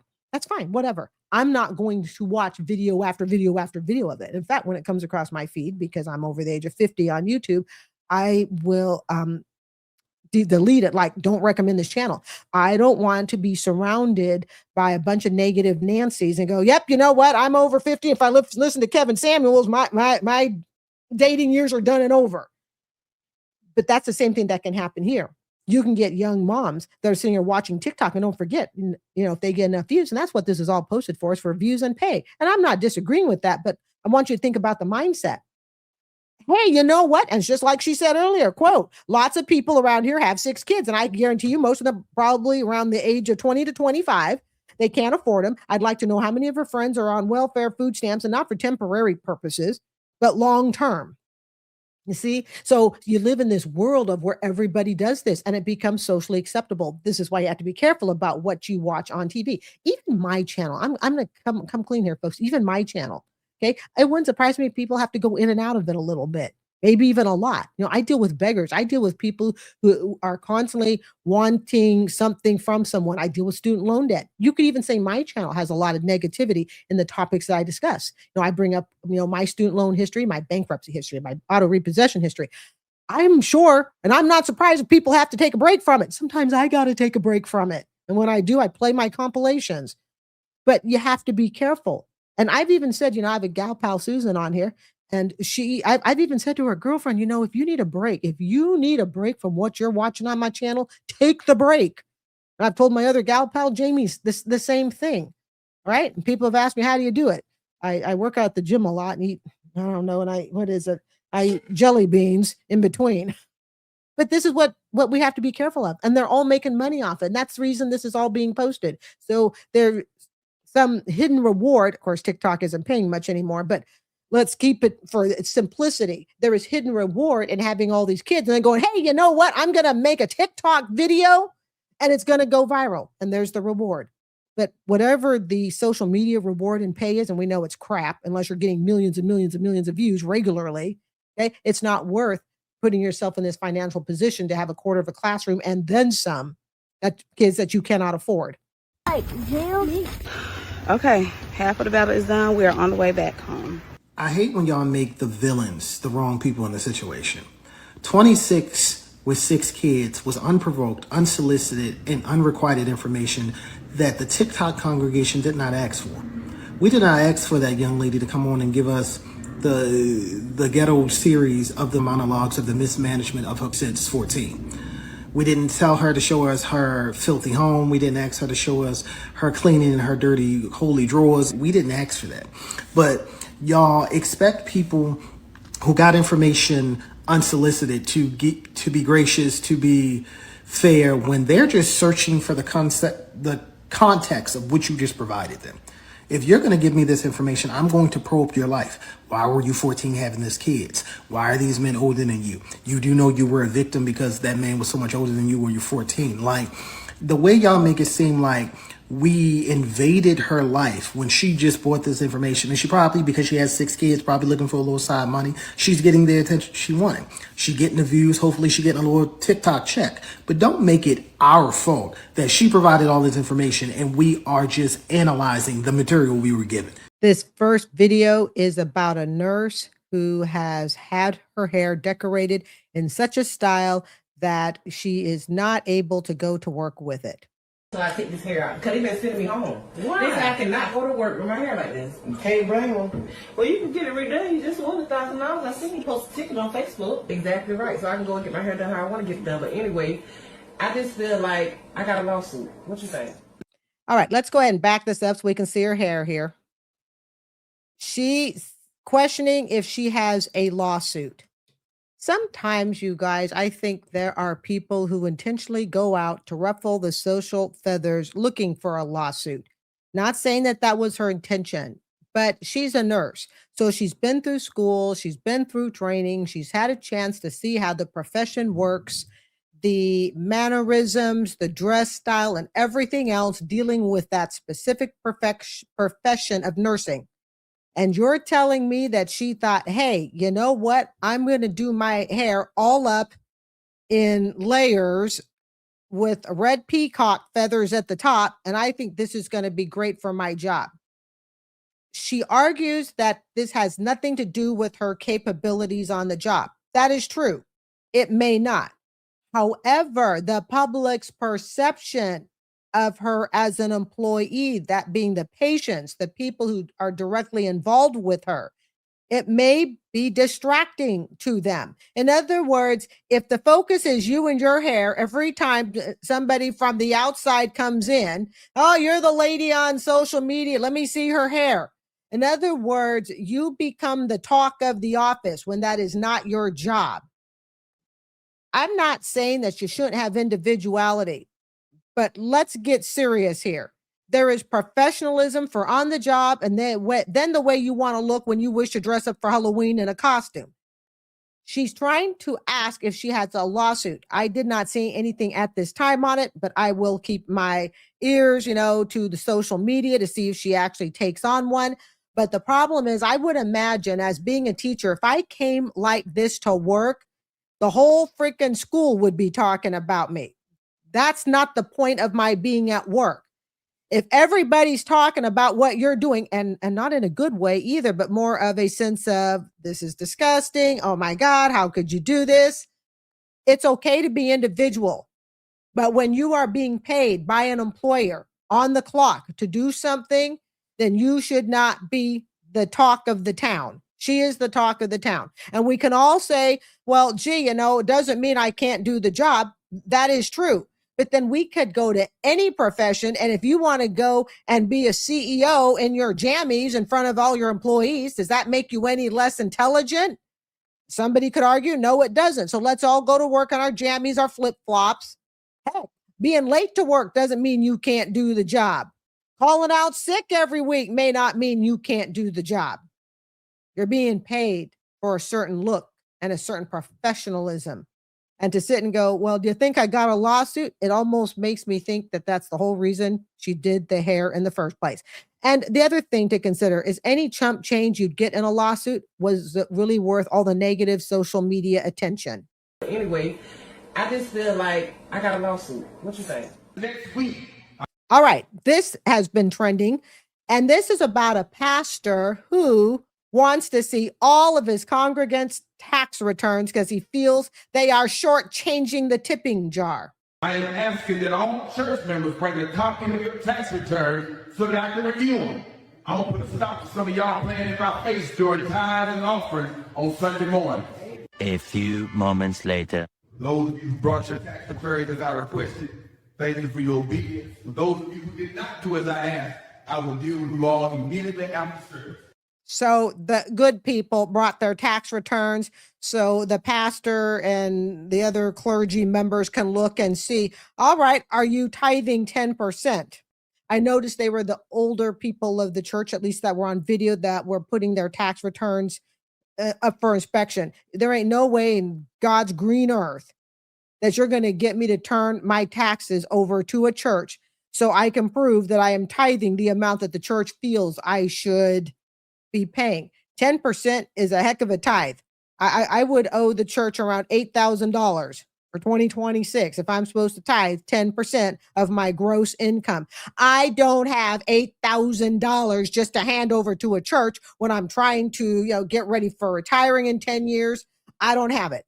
Throw in the comments, would you be willing to turn your taxes over to your church to prove to them that you are doing the due tithing? Would you do that? And here's the other thing. If you're a member of a church and the pastor cannot get people to donate, that might be a problem between the pastor and the congregation. I've been a member of a church. I don't have a lot of money to donate to a church. So if I give $50 as a month for a church donation, then that's what I give. And I also don't think I'm using up that much of resources. Okay, I'm breathing the air, I'm sitting in the pew, and that's pretty much it. I'm not using any other services. I don't go to church, but if I did go to church, but ain't no way I'm giving $8,000 a year or whatever the 10% rule is. I'm not doing it. I don't have the income as a single person to just say, here, every Christmas, I'm going to write you an $8,000 check. And I genuinely believe that there are other ways to donate to a church. Like I was a member of the City Life Church up here. I wasn't an official member, but when I did go and I helped, with the Halloween party, donated my time, skills, and all of that. There are other ways to help your church out other than just through money. How you doing? All right, we have Dine and Dash at the airport. Oh, I'm telling you, family, Dine and Dash. And of course, he's on social media at the airport. And there's something to do with federal law and all of that stuff. It's at the airport. Good. I guess you got to pay your bill. I'm about to get the guy who won't pay it. Who's the guy? Steve Smith. Okay, where's he at? I'm about to look at him right now. You can't leave it around. You can't leave with us, though. You can identify yourself, let them know who you are. But you can't just... He's claiming that somebody that's probably non-existent is supposed to come back and pay the bill. You can't leave without it. So let's walk back inside. Let's talk. No, we're talking right here. Hey, we're talking right here. How much? Hey, Jerry. I was just about to say, how much did you receive? Can I give something as collateral? Your ID? No. If I can give ID, can I give a key? This isn't a negotiation. No, you got to pay the bill. It is not. It is. No, you're wrong. So, not so. It is not. I just saw. It doesn't matter. What you're saying now doesn't matter. This is not our first day here. I understand that. You have enjoyed a product. And you haven't paid for it. I have. And no, there's no and. There's no anything else. There's no anything else and. I'm just letting you know. What's your first name? Look. No. Real good. Won't be doing that either. Real good. Nope. Won't be that. It was $50-something. He's trying to leave the bar without paying. He said he's got a buddy. And his buddy is nowhere here. He's arguing. And he doesn't pay his bill. He said he's got a buddy down there who's going to help him pay their bill. But where's your buddy at? Buddy down there. Because I still got to get in contact with him. Well, you don't have a friend here, do you? Nah, we don't. No, it's an imaginary friend. And do you see him with any luggage or anything? Does he look like he's traveling? You know that. You do? Yeah. Okay. I have a minute. If you have one here to pay your bill, very cool. Y'all get on? That's true. That's what I'm saying. Let me go get my friend. No, go get. He's done this before. You can just tell. Go get her. You come pay it, and I'll walk out. I refuse to get that. Okay, so listen before you say anything else. All right, listen to me. Listen to me. Hold on. I'm gonna work with you if you work with me. All right. So there. I have the receipt, right? Yeah. I don't even know how much it costs. Okay. It costs whatever it costs. whatever it costs. Okay. It will get paid. Okay. I told him that before I ate. I said, look, I have a friend. Yeah. Okay. I said, look, I have a friend who once I'm finished eating, he's gonna come pay for it. Have a lot of video. No, nobody was paying for that. And they had a second part, but it got really, really muffled up. But I believe he got hauled off. But the second part was just so bad in filming and it was hard to understand them. But it continues on with the conversation with the cop. He was trying to dine and dash. I just don't understand trying to do it at the airport. I mean, don't do it all, clearly, but I really think the laws may be even more strict if you try to do it at an airport. And the arrogance, the way he carried himself and all that, he's done this lots of times, but now he's plastered all over social media. All right, here we have Renee, January 2026. Renee, we're going to make you famous. I have not heard this Tik Tok straight through. It's about 7 minutes. Of course, if you'd like to hear it without my commentary stops, you go ahead and fast forward to the next chapter, Quiet Room. Those of you doing what you're doing. Who cares? I don't care. You think videos matter? What do you think? Videos really matter? You have one follower. You might be come on here on. You can't even spell right. You might be come on. You might be coming on, not come on. Bring it on. I have a lot of videos of you doing what you're doing, and you know. I don't care. Why, you caught me when I was drinking? So what? Or I was on my medication? So what? Who cares? That don't matter. It don't matter. You got one follower. And you know something? You people are probably Matilda or Lori, or whatever. You think I care? I don't care. All right. I've never understood the beggars talking about like you've got one follower, like that somehow or another justifies their begging. On YouTube, and probably true with TikTok, a lot of people create accounts so they have access to the content. They don't create accounts so they can actually be content creators. So it's stupid when a beggar, and it's usually the beggars, that go, well, you've just got one follower. Well, they create accounts so they can see the content, not to be a content creator. So that's a really hollow argument to say that somehow or another the viewer's comment doesn't matter because they only have one follower. They're not there to be creators.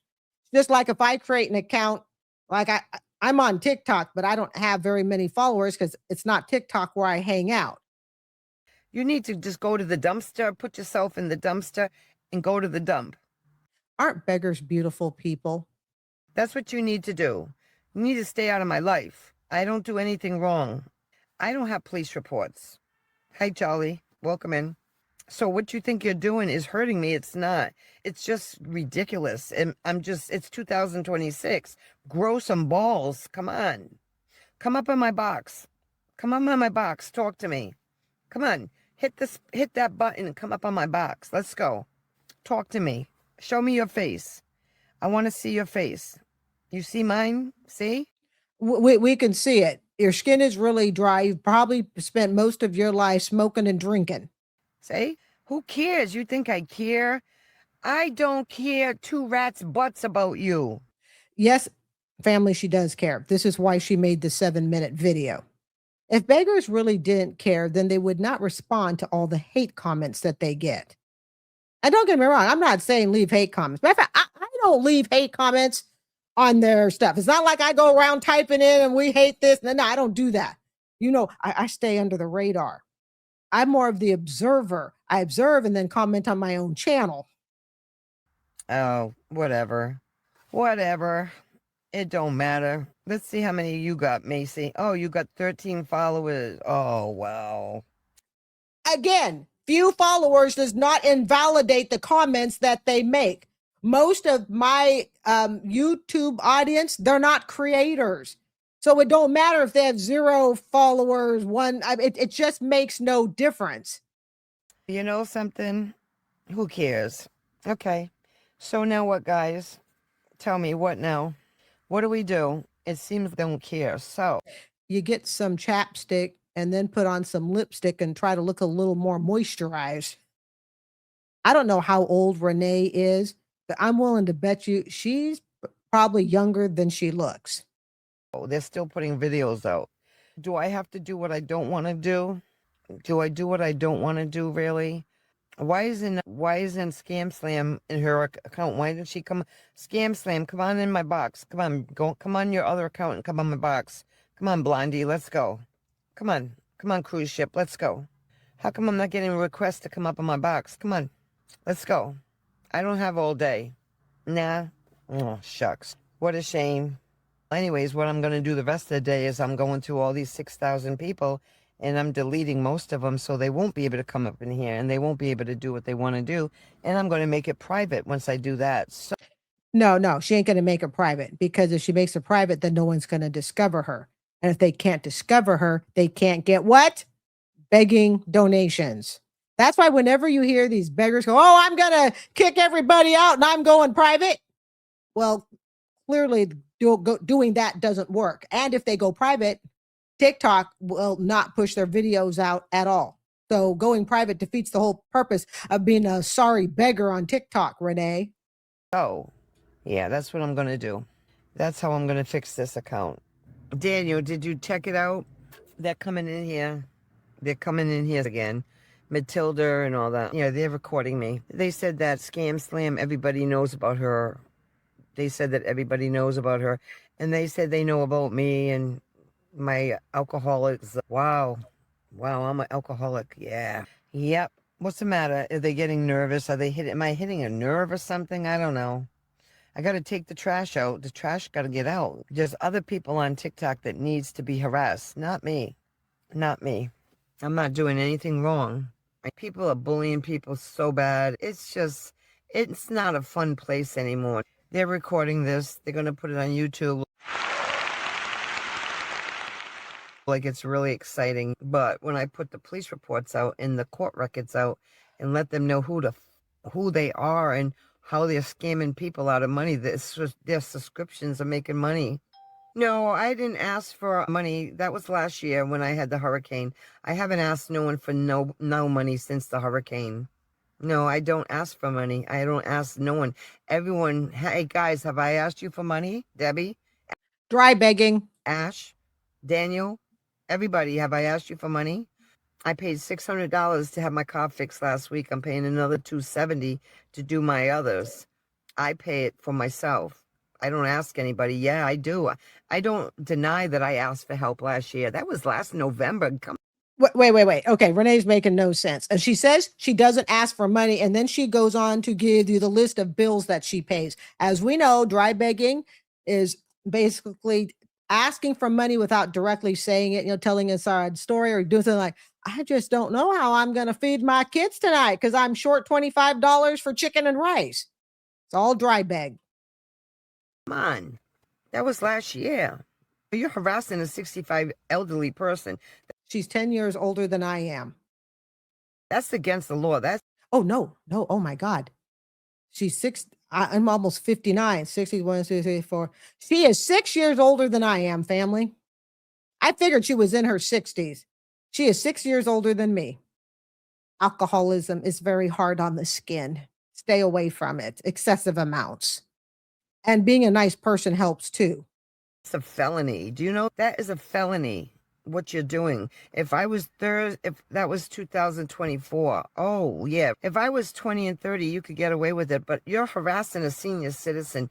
Go look at the records of what can happen to you on the internet for harassing an elderly person. Go on. Renee, don't be stupid. Okay. A few nights ago, I did a video on who is it? Darla's threatening to call the FBI. All these beggars, the older women especially, seem to think that you are breaking the law if you insult them on social media. That is not breaking the law. Somebody could write to my channel and go, you know what? Your channel really sucks. Well, actually, they've already done that. And you didn't see me go, well, I'm going to call the FBI. I'm collecting all the negative comments because you're harassing. It's not. If that's someone's opinion, that's someone's opinion.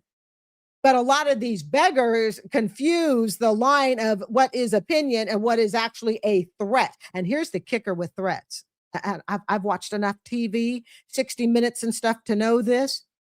A threat in and of itself is not even criminal unless it's perhaps towards the presidency, towards a Congress member, something like that. Get, real high level officials that are more important than the rest of us podunk people. Because I have seen stories where they're like, look, God, they got me saying literally, somebody can be parked outside the car across the street and they can just sit there and you can call the police and go, my ex is sitting there staring at me. They really can't do anything. Well, are they trying to attack you? Are they doing anything? No. So they kind of leave you alone. You're on city property.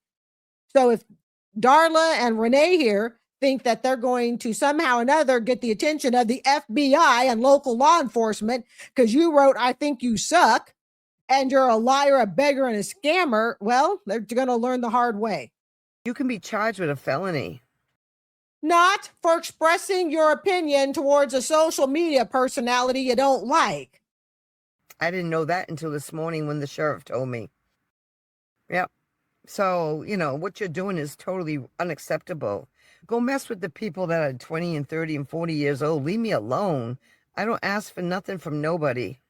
Yes, you do, Renee. You get on social media and you tell people all your financial problems. That's asking people to do something. Nobody goes on social media to go, you know what? I'm paying the car today. Well, I just thought I'd let you all know. Nobody does that. I went through a rough time. Doesn't everybody go through a rough time once in a while in their life? I'm sure everybody has problems. People ask for help. I'm sure, you never asked nobody for help? Never? Never in your life have you asked anybody for help. Not through begging on social media. To tell you the truth, I never had to before. I had more money than you had. But when your husband dies, things happen. things changes, circumstances changes. So don't come on me. Don't come to me and talk about I beg. I don't beg. I don't ask nothing from nobody. That was last year, and I admit it. But leave me alone. Leave me alone. Just get off of me. Stay away.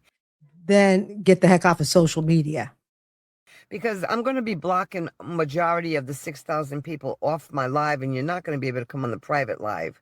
So do what you want. Last night, nobody was on my private live, and we were having a ball last night. So I don't have to come on this live.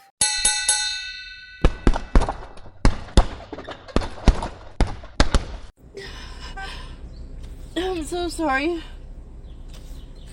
I'm just having a hard time lifing right now. Oh, I can't stand this. It's never ending. Never ending.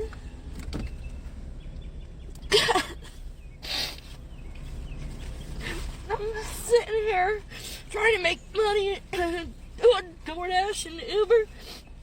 I'm gonna pay my freaking bills.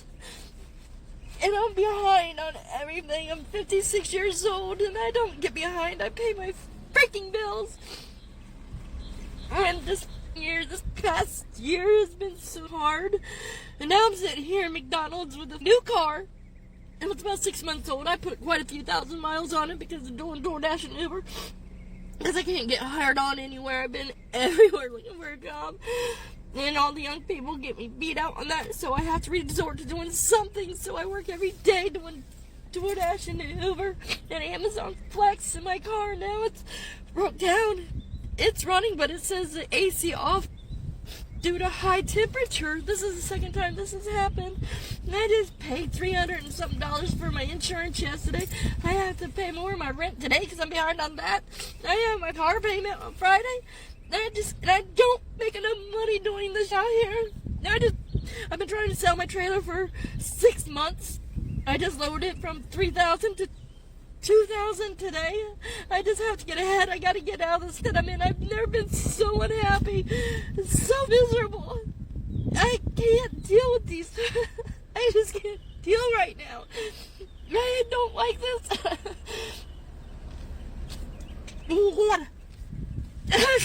I just screamed in the middle of the parking lot. I just bellowed out screaming because I can't do this no more. I don't want to do this no more. I'm so stressed out. I'm so tired. These bills, everything. Yeah, I can't pay my bills if I ain't got a car. And now I'm scared to death. I don't know what to do. I don't know what to do.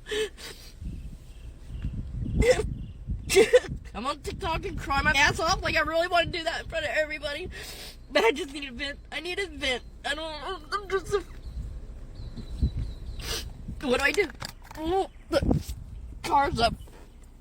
AC off due to high engine temp. I just drove from my house 5 minutes down the road and it's high engine temp. I don't know. I'm so sorry. Y'all, I'm in Kroger. And you would not believe the audacity some people have. Me and my husband are in the shopping. My husband, the baby. Mr. Baby, the baby. We in Kroger shopping. We on the aisle now. I'm looking at stuff. And this woman is with another woman. And she's, sir, excuse me, sir. Can you reach this off the top shelf for me? We're short. I look at them. I look at him. He look at me. He said, boo. The fact that he knew he needed permission to help these people, and the fact that they thought they could just ask him and he was gonna move for them. The audacity. Ain't that right, boo? That done tickled my soul. So I say that to say this. If you are in the store, married or single, by yourself, and you need help, and you notice that the man that you about to ask help from is with a woman, the correct thing to say is, excuse me, ma'am, is it okay if your husband can help me get something from the shelf? Don't put that man in that weird situation, because my husband, he didn't flinch, he didn't move, he looked at me, and he like, boo. And we both knew what that boo meant. But have a good day. How you doing today? Good, how are you? Do you know anything about a Coach wallet or purse? Oh my, I was looking at this earlier and I laid it down while I was looking at something else. I'm so sorry. Okay, so I've this is been walking around with it ever since I left that store, probably an hour ago. This is it? Yes, sir. Is this what? Sir. Okay. All right, so hold on. I'm so sorry. You want to press charge? You just want your purse back? No, we want to press charges. You do? Yes, ma'am. All right. I'm so sorry. I set it down and I was looking at another person. I guess I just rolled out with it. I'm sorry. Okay. This is what we have here. He wants to pursue charges for theft. He does? Yes, ma'am. I'm so sorry, sir. I laid it down and if I was trying to take it, I would have put it up somewhere. You also rearranged the display, so the bag didn't look like it was gone. I'm sorry? Put another black bag where that bag was sitting. I was looking at all the bags on that table. Okay, stand up for me, man. Sir, I promise I was just looking at the bag. Right here, so see it. If I was going to take it, I would have put it up. I just had it laying there. Is this how you all have it in the inside? Yes, sir. With the tag like tag this? in there. Yes, sir.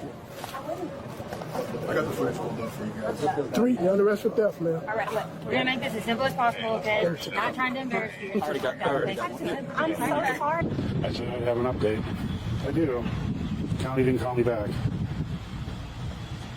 So I parked at a truck stop. And there's not enough room for everybody to be in the car comfortably. So I'm letting my kids and my wife sit in the car where it's warmer, and I'm just gonna hang out outside the car somewhere. A few moments later. I quickly wanted to come on and say a couple things, and it's not for the haters. I'm seeing a lot of other people that are my friends on here that are asking the same question, so I want to answer them. Yes, obviously I still have my car. The other day I did say that I was trying to come up with the money because the repo order went in at 8 p.m., which it did. That doesn't mean I can't be paranoid and try to get the things taken care of now, because I'm actively worrying about when they're going to show up. Because it could be 10 minutes from now, it could be tomorrow, and nobody knows. That's why I keep looking over my shoulder. But the other one is people telling me to donate plasma, and I keep explaining to the people in the comments, and I get called a liar, and I'm wrong, and I'm not. I know what I'm talking about with this one. You cannot donate plasma if your body mass index is too large, which mine is. It has to be a certain range for them to do it. They call it the BMI index. Not just that, but I can't donate it even if I wanted to, because I have high blood pressure, and your high blood pressure has to be under control, which mine is not. That's why I'm on medication for it. So there's 2 reasons right there why I cannot donate. Neither can my wife, because she's on blood thinners right now.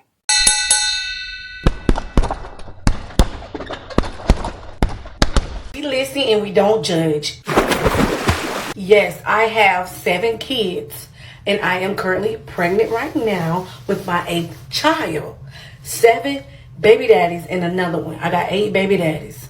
Yes, we're getting $3K in food stamps. Yes, we are killing it, honey. We are killing it.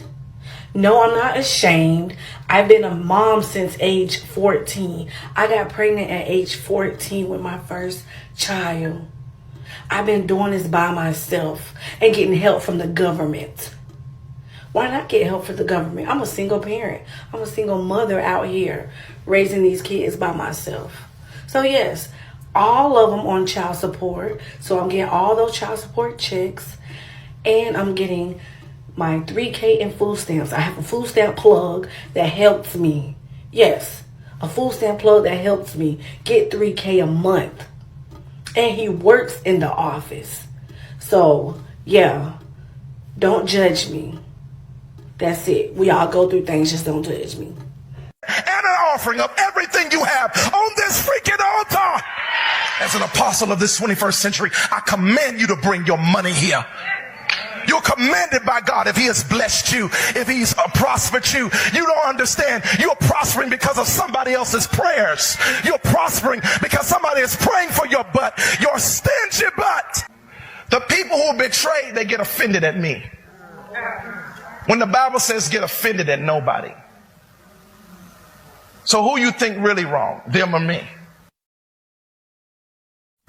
Oh, but I'm a good person. I bake cakes for everybody. You just an offended person that bakes cakes for everybody. Do you understand that? Because we ain't doing that trash they're doing out here in the 21st century church. Oh, these churches, they split every day. Somebody get offended and mad, the assistant pastor, they take half the congregation, go start another church over to the place, and then you sucker stupid religious, let me say religious people. You follow them like a dummy. You split a man's church who's been nourishing you and put somebody over you, but you go with that silly idiot, that Luciferian spirit. Why don't you shut up? You offended, and you know you are. Quit your lying. How do you establish a massive church, multi-million-dollar church ministry, and then you let some jackleg come in and split it all, and then it's going to take you years to build that? You know how many years it took you to build that? The moment I find I have a traitor in my camp who's speaking stuff, I'm going to get rid of you. I will find you. I will get you. You're out of here. Somebody's life is more important than your sorry tale. Until you learn to die and get rid of this kind of stuff, how can God ever use you? How are you ever going to be his servant? Why is the subject of preachers living blessed and all that? Why is it such a problem for you? You have a Judas Iscariot spirit.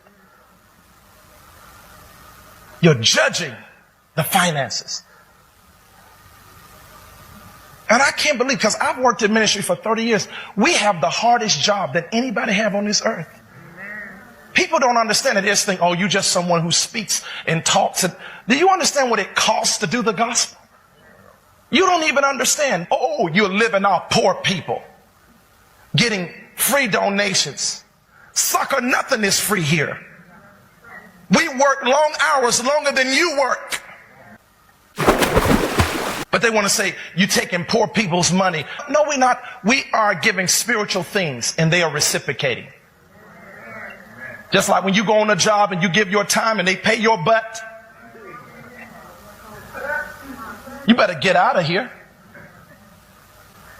That's why you need to quit following these punks and these liars out here.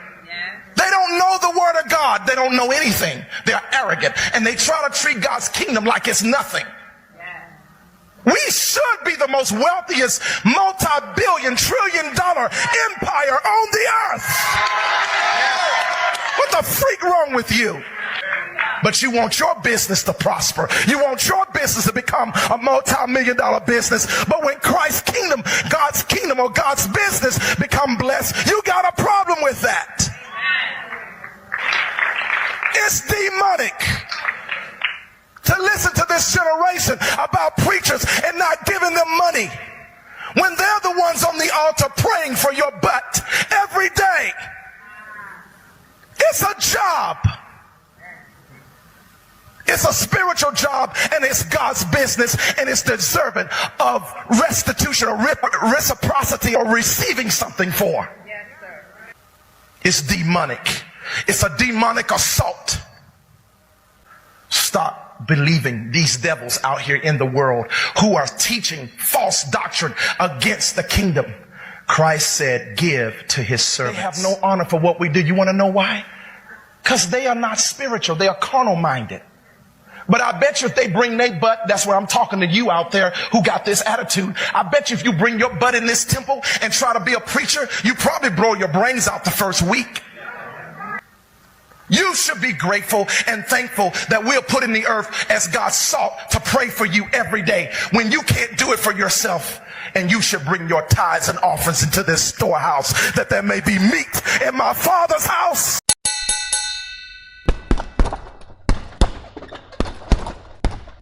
Some of y'all just can't help it but to be mad at the next person and what they doing with their life. Baby, yes, I'm 26 with 6 kids and I'm doing the damn thing. I get up every day and make sure I do something productive around my house. I make sure that my kids see me cleaning up. I make sure that they do their part while they cleaning up. I used to think that everybody was right when they used to tell me, oh, why you got so many kids so young? It's gonna mess up your life. But baby, look, this is my life and I gotta deal with it.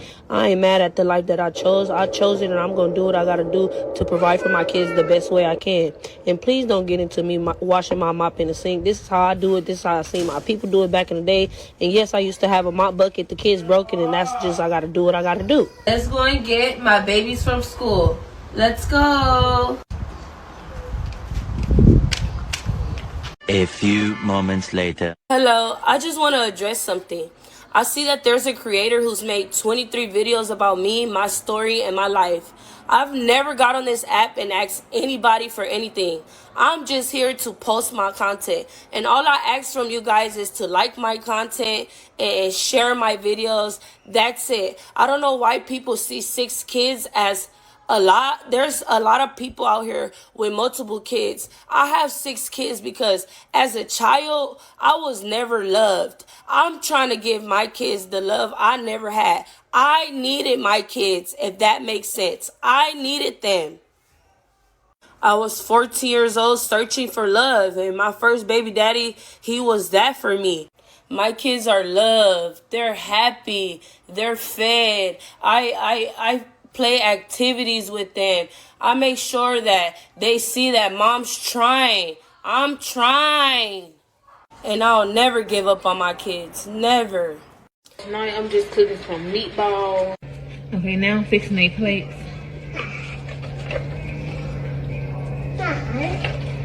The cornbread just got done. So this is cash plate. Cornbread was breaking, so yeah. Okay, this Jayla plate. Me. I want a big corn dog. Ain't no corn dog, baby. This is Kingston plate. This Lil J, this is Diego plate. How many meatballs? 4. A few moments later.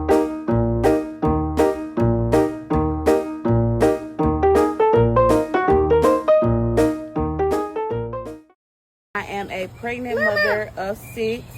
We are about to walk to the store because we don't have a village, but they still gotta eat. Walk with us to the store, y'all. She's so adorable. Too cute. I can't. Oh, come on.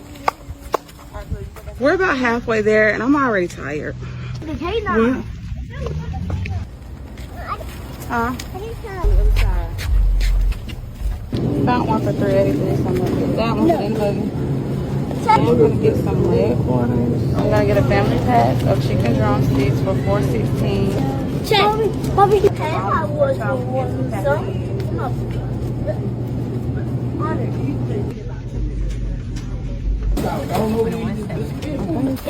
it looked like jail.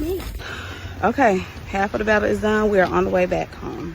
I hate when y'all make the villains the wrong people in the situation. 26 with 6 kids was unprovoked, unsolicited, and unrequited information that the TikTok congregation did not ask for. We did not ask for that young lady to come on and give us the ghetto series of the monologues of the mismanagement of her coochie since 14. We didn't tell her to show us her filthy home. We didn't ask her to show us her cleaning in her dirty, holy drawers. We didn't ask for that. But y'all expect people who got information unsolicited to be gracious, to be fair, when they're just searching for the context of what you just provided them. If you're going to give me this information, I'm going to probe your life. Why were you 14 having these kids? Why are these men older than you? You do know you were a victim because that man was so much older than you when you're 14. Like, the way y'all make it seem like we invaded her life when she just bought this information, and she probably, because she has 6 kids, probably looking for a little side money, she's getting the attention she wanted. She getting the views. Hopefully she getting a little TikTok check. But don't make it our fault that she provided all this information and we are just analyzing the material we were given. So I take this hair out because he been sending me home. Why? This I cannot go to work with my hair like this. You can't blame him. Well, you can get it redone. You just won $1,000. I seen you post a ticket on Facebook. Exactly right. So I can go and get my hair done how I want to get it done. But anyway, I just feel like I got a lawsuit. Next week, I am asking that all church members bring a copy of your tax return so that I can review them. I'm going to put a stop to some of y'all playing in my face during tithe and offering on Sunday morning. A few moments later. Those of you who brought your tax returns as I requested, thank you for your obedience. For those of you who did not do as I asked, I will deal with you all immediately after service. How you doing? Good. I guess you got to pay your bill? I'm about to get the guy who won't pay it. Who's the guy? Steven Smith. Okay, where's he at? I'm about to go get him right now. You want to walk with me? You can't leave with us, though. You can identify yourself, let them know who you are now. But you can't leave without it. So, let's walk back inside. Let's talk. No, we're talking right here. Hey, we're talking right here. How much? Hey, Joe. I was just about to say, how much did you receive? Can I give something as collateral? Your ID? No. If I can give ID, can I give a key? This isn't a negotiation. No, you got to pay the It is not. It is. No, you're wrong. So, it is not. I just saw. It doesn't matter. What you're saying now doesn't matter. This is not our first day here. I understand that. You have enjoyed a product, and you haven't paid for it. I have. And no, there's no and. There's no anything else. There's no anything else and nothing. I'm just letting you know. What's your first name? Look. No. Real good. Won't be doing that either. Real good. Nope. Won't be that. It was $50-something. He's trying to leave the bar without paying. He said he's got a buddy. And his buddy is nowhere here. He's arguing. And he doesn't pay his bill. We said he's got a buddy down there who's going to help him pay the bill. But where's your buddy at? Buddy down there. Because I still got to get in contact with him. Well, you don't have a friend here, do you? Nah, we don't. We both know that. You do? Yeah. Okay. I have many. If you have one here to pay your bill, very cool. Y'all get him? That's true. That's what I'm saying. Let me go get my friend. No, go get him. Go get him. Come pay it, and I'll walk out. I refuse to get that. Okay, so listen before you say anything else. All right, listen to me. Listen to me. Hold on. I'm gonna work with you if you work with me. All right. So there. I have the receipt, right? Yeah. I don't even know how much it costs. Okay. It costs whatever it costs. whatever it costs. Okay. It will get paid. Okay. I told him that before I ate. I said, look, I have a friend. Yeah. Okay. I said, look, I have a friend. So once I'm finished eating, he's gonna come pay for it. Have a lot of videos of you doing what you're doing. Who cares? I don't care. You think videos matter? What do you think? Videos really matter? You have one follower. You might be come on here on. You can't even spell right. You might be come on. You might be coming on, not come on. Bring it on. I have a lot of videos of you doing what you're doing, and you know. I don't care. Why, you caught me when I was drinking? So what? Or I was on my medication? So what? Who cares? That don't matter. It don't matter. You got one follower. And you know something? You people are probably Matilda or Lori or whatever. You think I care? I don't care. You need to just go to the dumpster, put yourself in the dumpster, and go to the dump. That's what you need to do. You need to stay out of my life. I don't do anything wrong. I don't have police reports. Hi, Charlie. Welcome in. So what you think you're doing is hurting me. It's not. It's just ridiculous. And it's 2026. Grow some balls. Come on. Come up in my box. Come up in my box. Talk to me. Come on. Hit that button and come up on my box. Let's go. Talk to me. Show me your face. I want to see your face. You see mine? See? Say? Who cares? You think I care? I don't care two rats' butts about you. Oh, whatever. Whatever. It don't matter. Let's see how many you got, Macy. Oh, you got 13 followers. Oh, wow. You know something? Who cares? Okay. So now what, guys? Tell me, what now? What do we do? It seems they don't care. So they're still putting videos out. Do I have to do what I don't want to do? Do I do what I don't want to do, really? Why isn't Scam Slam in her account? Why didn't she come? Scam Slam, come on in my box. Come on, come on your other account and come on my box. Come on, Blondie, let's go. Come on, cruise ship, let's go. How come I'm not getting a request to come up on my box? Come on, let's go. I don't have all day. Nah. Oh, shucks. What a shame. Anyways, what I'm going to do the rest of the day is I'm going to all these 6,000 people and I'm deleting most of them so they won't be able to come up in here and they won't be able to do what they want to do. And I'm going to make it private once I do that. So, yeah, that's what I'm going to do. That's how I'm going to fix this account. Daniel, did you check it out? They're coming in here. They're coming in here again. Matilda and all that. Yeah, they're recording me. They said that Scam Slam, everybody knows about her. They said that everybody knows about her. And they said they know about me and my alcoholics. Wow. Wow, I'm an alcoholic. Yeah. Yep. What's the matter? Are they getting nervous? Am I hitting a nerve or something? I don't know. I got to take the trash out. The trash got to get out. There's other people on TikTok that needs to be harassed. Not me. Not me. I'm not doing anything wrong. People are bullying people so bad. It's not a fun place anymore. They're recording this. They're going to put it on YouTube. Like it's really exciting. But when I put the police reports out and the court records out and let them know who they are and how they're scamming people out of money, their subscriptions are making money. No, I didn't ask for money. That was last year when I had the hurricane. I haven't asked no one for no money since the hurricane. No, I don't ask for money. I don't ask no one. Everyone, hey guys, have I asked you for money? Debbie, Ash, Daniel, everybody, have I asked you for money? I paid $600 to have my car fixed last week. I'm paying another $270 to do my others. I pay it for myself. I don't ask anybody. Yeah, I do. I don't deny that I asked for help last year. That was last November. Come on. That was last year. You're harassing a 65 elderly person. That's against the law. That's a felony. Do you know that is a felony? What you're doing. If that was 2024. Oh, yeah. If I was 20 and 30, you could get away with it. But you're harassing a senior citizen. Go look at the records of what can happen to you on the internet for harassing an elderly person. Go on. You can be charged with a felony. I didn't know that until this morning when the sheriff told me. Yep. So, what you're doing is totally unacceptable. Go mess with the people that are 20 and 30 and 40 years old. Leave me alone. I don't ask for nothing from nobody. I went through a rough time.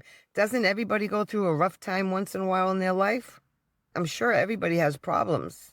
People ask for help. I'm sure, you never asked nobody for help? Never? Never in your life have you asked anybody for help. To tell you the truth, I never had to before. I had more money than you had.